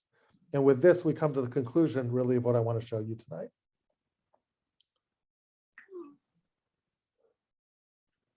Esther's response is to rebut Mordechai on every single point. Every single point he made, she pushes back against. But Tomer Esther latach v'tzatzaveu al Mordechai. Mordechai, you're going to command me to do stuff. I'll command you to do stuff. I'm the queen now. Kol avdei hamelech v'amdidot hamelech yodim. You remember how you knew what was going on the street and I was the oblivious one because I was in the palace and I didn't know about your decree? Well, guess what? Maybe I don't know what's going on the street, but I have something to tell you, Mordechai. You don't know what's going on in the palace. Anybody in the palace knows. Kol avdei hamelech. Every little servant in the palace knows. Asher kol ish v'ish asher yavo al hamelech. Anybody wants to approach the king into the inner chamber. Asher lo yikareh. That's not called. Achat dato lamit. They're going to die. So guess what, Mordechai? You're worried you're going to die. I'm worried I'm going to die. You're worried you're going to die, and you tell me kol asher karahu, everything that befell you. I'm worried I'm going to die because I'm lo yikareh, because I was never called before the king. We all have our worries, Mordechai. It's not a good time. I haven't been called for 30 days. This is Esther signing out. And that's what she tells Hatach. Well, that was a pretty solid rejection. If you're Mordechai, what do you possibly say now? Interestingly, the real reason she's not going to the king, the one reason why she's really not going to the king, she never tells him, which is, I never told the king. I never told the king. She can't even bring herself to tell it. So what does Mordechai say? Mordechai listens to this response, and I would suggest gathers the truth. Oh, I get it. She never told him. She never told him. She just looked at those chocolate chip cookies and kept up the ruse and just never told him. Don't even know how that happened, but somehow he doesn't know. And so Mordechai says this, a remarkable thing to say. Vayomer Mordechai lashiv el Esther. Notice the lack of the word sivui. He commanded her the first time. He doesn't command her now. He says, look, Esther, no commands. I'm just talking to you friend to friend over here, right? And here's what I have to say. Vayomer Mordechai lashiva Esther. If he's going to be believed now, it's not going to be because he's an authority figure to her. It's because he loves her. And as a man who loves her, he says this, Al tadami b'nafshech limalet beit hamelech mikol hayudim. Esther, you never told him. Okay, I get it. So you're a little stuck, right? I get it that you're a little stuck. You are in a pickle because how is it that you tell the king when you haven't told him before? But what's your alternative? The only alternative you have is not to tell him. And what if you don't tell him? So you think what's going to happen? A genocide against all of us, and that you, because you're in trouble, you'll be the one person that survives? You know, Esther, here's what I want to tell you. The mistake I made before was I made it sound like we needed you. I made it sound like the reason you should act is because there was some consequence that was needed from that action. The reason why you should go to the king was because that was a really important means to an end. Someone has to go to the king and you're the one. That was wrong. That's not why you should go to the king. You know why? Because we don't really need you, Esther. We'll be fine without you. You're not actually going to make a difference. See, you thought there was no way you could make a difference, and that's why you aren't going to go to the king. You thought that if you go to the king, you'll all go down in flames and won't make a difference anyway, so that's why you shouldn't go to the king. Well, the one thing I'll tell you is you're right about one thing, you won't make a difference, but you're right about why you won't make a difference. You know why you won't make a difference? The reason why you won't make a difference is because our safety is in fact the one thing that's assured. One way or the other, we'll come out fine. You know why you should act, Esther? It's not actually for us, it's for you.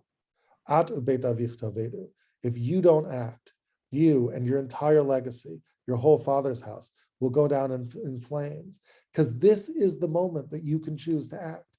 And what he's telling her is this, maybe there's something called fate in the world. Maybe there's something called the hand of God, and that human beings can't quite influence the hand of God all the time, and that God's going to have his way one way or the other. And maybe sometimes we can't influence the outcome, but in those situations, it doesn't mean you shouldn't act. It doesn't mean you don't have an excuse not to act. In those situations, you should act. You know why? Because if there's this great play out there, and God is the playwright, and God writes the ending, that might be true. But this marvelous play that God makes for us, he gives each character the right to choose who they are. You get to choose whether you're going to be the hero or whether you're going to be the goat. And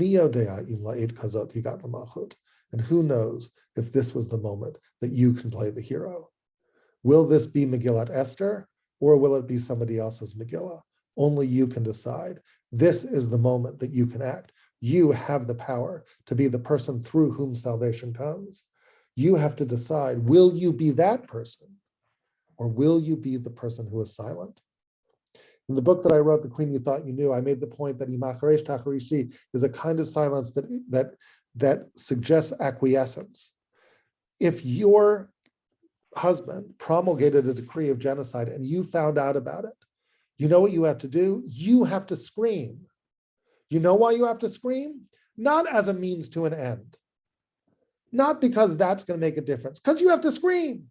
Because that's what love entails. Because if you love your nation, you have to act like you love your nation. You can't remain silent, because to remain silent in a situation when you would scream is to acquiesce, is to choose a side, is to say, I don't care. You have no choice but to act or not to act. And you have to scream. Not because it'll change the outcome. The outcome will be one way or the other. But you know what, Esther, if you do that, salvation may come through you. You never know what an act of love might end up doing. And in a way, even though Mordechai is not saying it, the thing that gives real oomph and real power to his words, and this is what I want to leave you with, is that if you look at these two stories together, the story of Mishloach Manot and the story of Matanot Levianim, the first one lays the foundation for the second one. Because if you think about Mordechai's argument, to Esther about why she should act. Right? If you think back to my conversations with Aviva when I was playing Mordechai and Aviva was playing Mordechai's best friend, right? One of the themes in those conversations is, why in the world are you sending those chocolate chip cookies? What do you think you're going to do? How are you going to change her fate? Her fate is sealed. And Mordechai did it anyway. Why did he do it? The answer is because sometimes you don't do things because they're a means into an end. Sometimes you do things because they're an end in and of itself, because love demands it. There is no other reason other than love demands it. I love you, and so I'm giving you these chocolate chip cookies. Umi yodea, and who knows what will happen with those chocolate chip cookies, right? And in the end, those chocolate chip cookies, boy, were they important. They changed everything. They made it possible for Esther to send those clothes to Mordechai. They made it possible for Esther not to be offended when he threw the clothes in the garbage, to trust him. They were an act of trust. They were an act of love. Sometimes when you act out of love, you don't know the reverberations of that act. And in surprising ways, it can end up changing fate in the most unimaginable of ways. And so when Mordechai tells Esther, Esther, you have to speak up because love for your nation demands it. Those words, he's put his money where his mouth is with those words. In a way, what he's saying, without really saying it, is look at me. Look at my example. When I sent you those chocolate chip cookies, why did I send you those chocolate chip cookies? It wasn't to do anything. It's because somebody in love, somebody who's connected with somebody, can't help but do that. You can't help but do it either. And Esther hears that. And she says, you're absolutely right. Lech knos kol hayudim. And she entails an act of love on the grand stage. And in the end, it's called Megillat Esther. And she becomes the one through whom salvation comes. And so what I want to suggest to you is that this story of the hidden Mishloach Manot and the hidden Matanot Lavyanim becomes the underpinning for the entire salvation of the Megillah. It wouldn't have happened without these things. And so we commemorate these things because this is how the story happened. And the moral of the story is that underlying all of the negotiations and under all of the politics and under all of the cunning and under all of the hashgacha was something else in the Megillah, 2 acts of love and trust. The giving of these Mishloach Manot, the giving of these Matanot Lavyonim, and the drama that surrounded them, and the chance of one man to make his love for another known, and to build on that, and to ask her to reciprocate in an act of love to her entire nation. And I think when we give Mishloach Manot, and we give Matanot Lavyonim, in a way we have the same choice to make. Because we have to ask ourselves, in a certain way, everyone has a friend who could put our arms around us and say, what are you doing giving that poor guy? What do you think you're going to do? You're going to give him a meal. You'll give him $50. You think it's going to change his destiny? You think it's going to change anything? He's got problems. He's got everything going on. You're going to give him a gift and it's going to make a difference. You're going to send Mishloach Manot to that one hopeless person. It's going to make a difference. What you gave him some licorice and some candy, that's going to make a difference. And the answer is, but you know what? If there's somebody who has a sense of yagon about him, a sense of anguish or hopelessness, if there's somebody who looks like an Evian and you don't know what's going on with them, and you send them something out of love, even if it's not going to change their life, even if it seems hopeless and there's nothing that you can do, but you do that because I want to connect with you, period, that can change everything. That can change a person's emotional state, miyagon l'simcha. And you don't know the ramifications of that. You don't know where that love goes and where that feeling of hope goes in someone's heart. Those kinds of things can have all sorts of ramifications. And in a way, what Esther does stands up against someone else in another similar situation. And I'll just close with the thought that that person is Zeresh. Zeresh also confronts fate. When Zeresh says to her man Haman, she says, you know what? If Mordechai is from the Zerah HaYehudim, you're never going to be able to do anything. If you've begun to fall from him, there's nothing you could do. Lo tuchalo. She also sees fate and sees there's nothing you can do. But there's a difference between Zeresh and Esther, and there's a difference between Zeresh and Mordechai. because Zeresh leaves it at that and says, if fate has decreed something, then there's nothing we can do. All we are is pawns in the hands of fate. And the next thing that happens is Vayavhilu lahavi et Haman el hamishte asher asasa Esther. And think about how deliciously ironic those words are. Vayavhilu lahavi et Same Haman. shorish as nivhal. That's right. Vayavhilu is the other nivhal. When Esther first got the manot, they were hurriedly brought to her. You know, in the beginning, Esther was like just a thing. She was like a beauty thing in the palace. She was completely powerless. She was like wheat gathered into the king's palace. But Mordechai, in an act of love, said, you aren't just wheat, you're not just a thing. You're an actor, and you can choose. Your choices make a difference, and my choices make a difference. And by this time in the Megillah, Esther really is an actor. And Haman, who was at first an actor and going to destroy everyone, by this time in the Megillah, Vayavhilu lahavi et Haman. The first time Vayavhilu was that they brought the Manot. But isn't it interesting that this time, with the same words, they hurriedly and furtively brought a man with the same name as Manot, as if now he was just the foodstuffs. He was just what the caterer's delivery was with the great wine feast that Esther was going to make. Vayavhilu lahavi et Haman el hamishte asher asta Esther. And one more time, Man was sent to Esther, almost as if it's a parody of Mishloach Manot. And this time he's the wheat. This time he's the foodstuff. This time he's the object. But nothing. But in his world, when fate has cast its die, there's when the lots have been cast, there's nothing you can do against the lots. And yet, Mordechai says there is something you can do.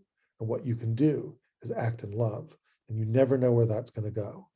But it can go somewhere wonderful. It can go somewhere special. And God can take it to places where salvation comes.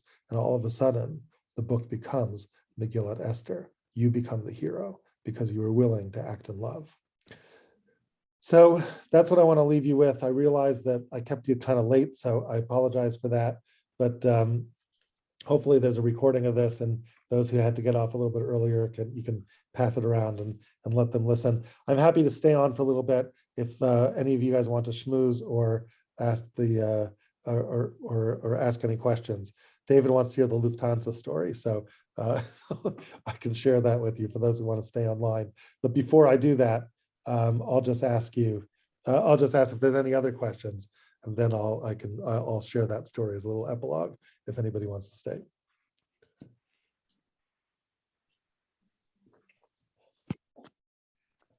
Thank you very much. Okay, good. Thank you. Okay, so I'll tell you my quick Lufthansa story, and then I'll sign off. So the story went as follows. It reminds me of this Mishloach Manot moment in a certain kind of way. I'll see if I can remember it well. It happened a number of years ago, about 5 years ago. So I was in Israel, and I was coming back to America via a stopover in Germany, and I was taking Lufthansa from Israel to Germany, to Munich actually. And so the flight is full, and I'm sitting in the back of the plane, and it's this very packed, uncomfortable flight, and I hate packed, uncomfortable flights. And I'm sitting next to this guy, and we were one of the last people on, and there's no room in the overhead bins anymore. And I'm trying to make room to put my suitcase, my bag, and it's all very uncomfortable. And there's this German guy with this cut jaw and sitting ramrod straight, and this seat next to me.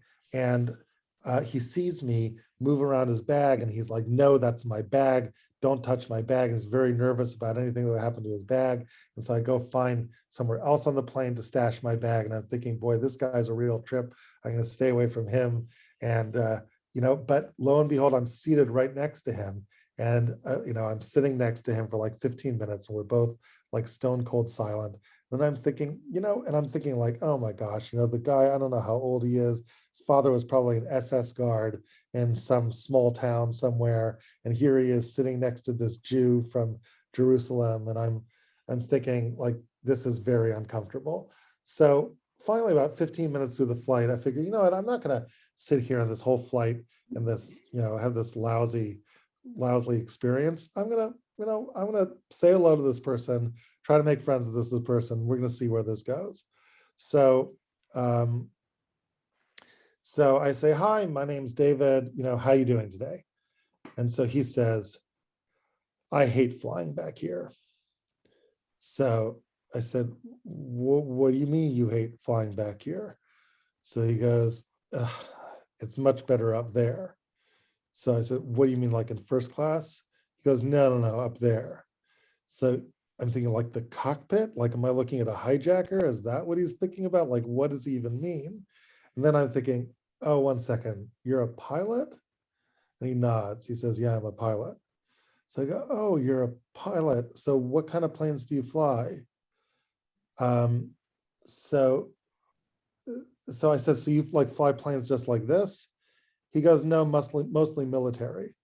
So I'm thinking, oh my God, like what, the SS Waffen FS? Like what kind of, you're in the German army? Like what exactly is this?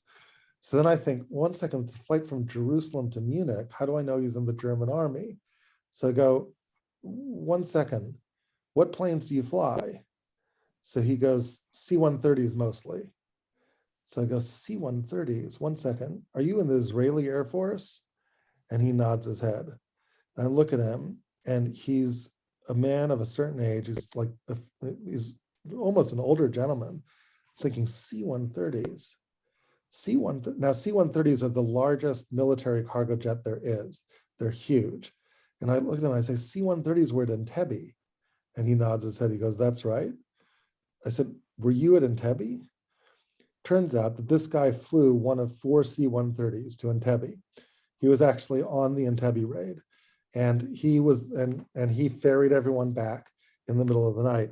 And for the next 4 hours on the flight, he happily talked to me about Entebbe, and I introduced him to my daughter, and we got, the whole story with all of his color commentary about everything. So I asked him, he said, and so he's like, I said, that's really amazing. That's the most heroic. He says, actually, it wasn't heroic. It was very simple. It was a very simple thing. Everything was planned out. And as long as everything went right, there was no reason for everything to go wrong. It was going to work. So I said, 1 second, what do you mean as long as of course, if everything went right, but everything didn't have to go right. So I said, you had to fly those planes without refueling, and you had to fly them low under radar. How low did those planes have to go over the ocean? He goes, yeah, about 100 feet over the ocean at night. I said, 100 feet over the ocean at night? Do you know what it's like to fly 100 feet over the ocean? I wouldn't want to be flying 100 feet over the ocean now. He says, yeah, but the planes C-130s are designed to be able to fly at 100 feet over the ocean. So, that was his take on it. Like, there was nothing special about what happened. He had a whole take on Yoni Netanyahu and why Yoni died and how it was tragic and it was a mistake, but never should have happened. And he was very big on nobody on that trip were heroes. He said, we just did our jobs and we just did a simple thing and it wasn't hard. And even Yoni wasn't a hero. Nobody was heroes. We just did our jobs and everyone did it competently and it worked out okay. But then he said, but I'll tell you who is a hero. So I don't remember the story exactly. It's been a while, but I have to go back. I think I recorded it somewhere, but he said, I'll tell you who's a hero. He says, let me tell you why I'm going to Munich now. So I said, why are you going to Munich now? So he goes, I'm visiting my mother. My mother is very old, right? But he said, my mother survived because he says, because her mother was in Munich during the war. And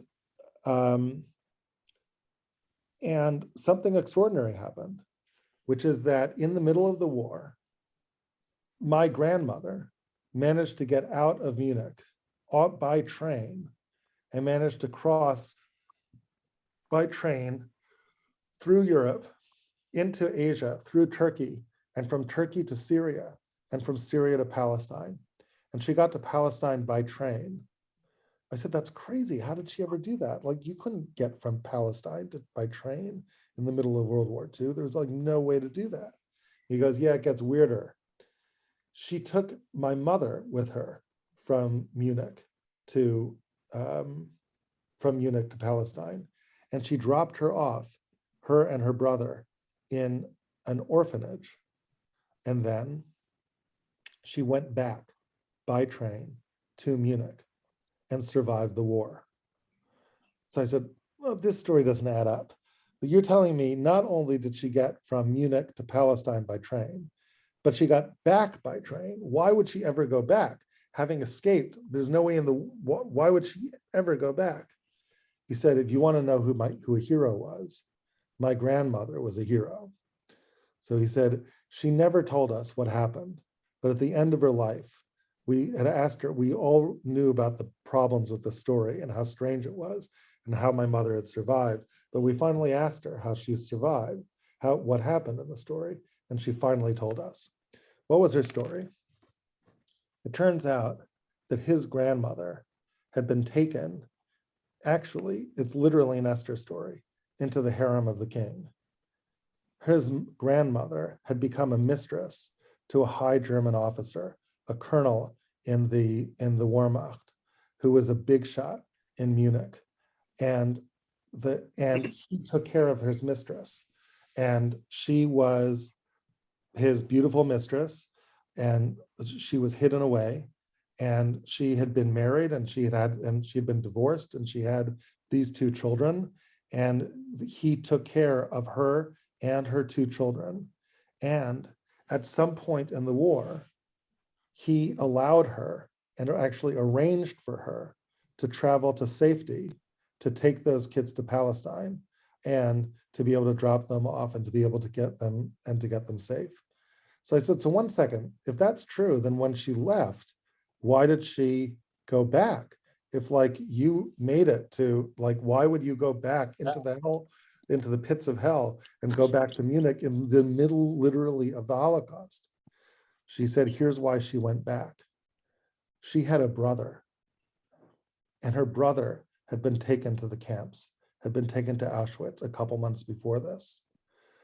She told the high German officer that she was a mistress, that she was going back, that she was going to take her kids and that she would come back to him.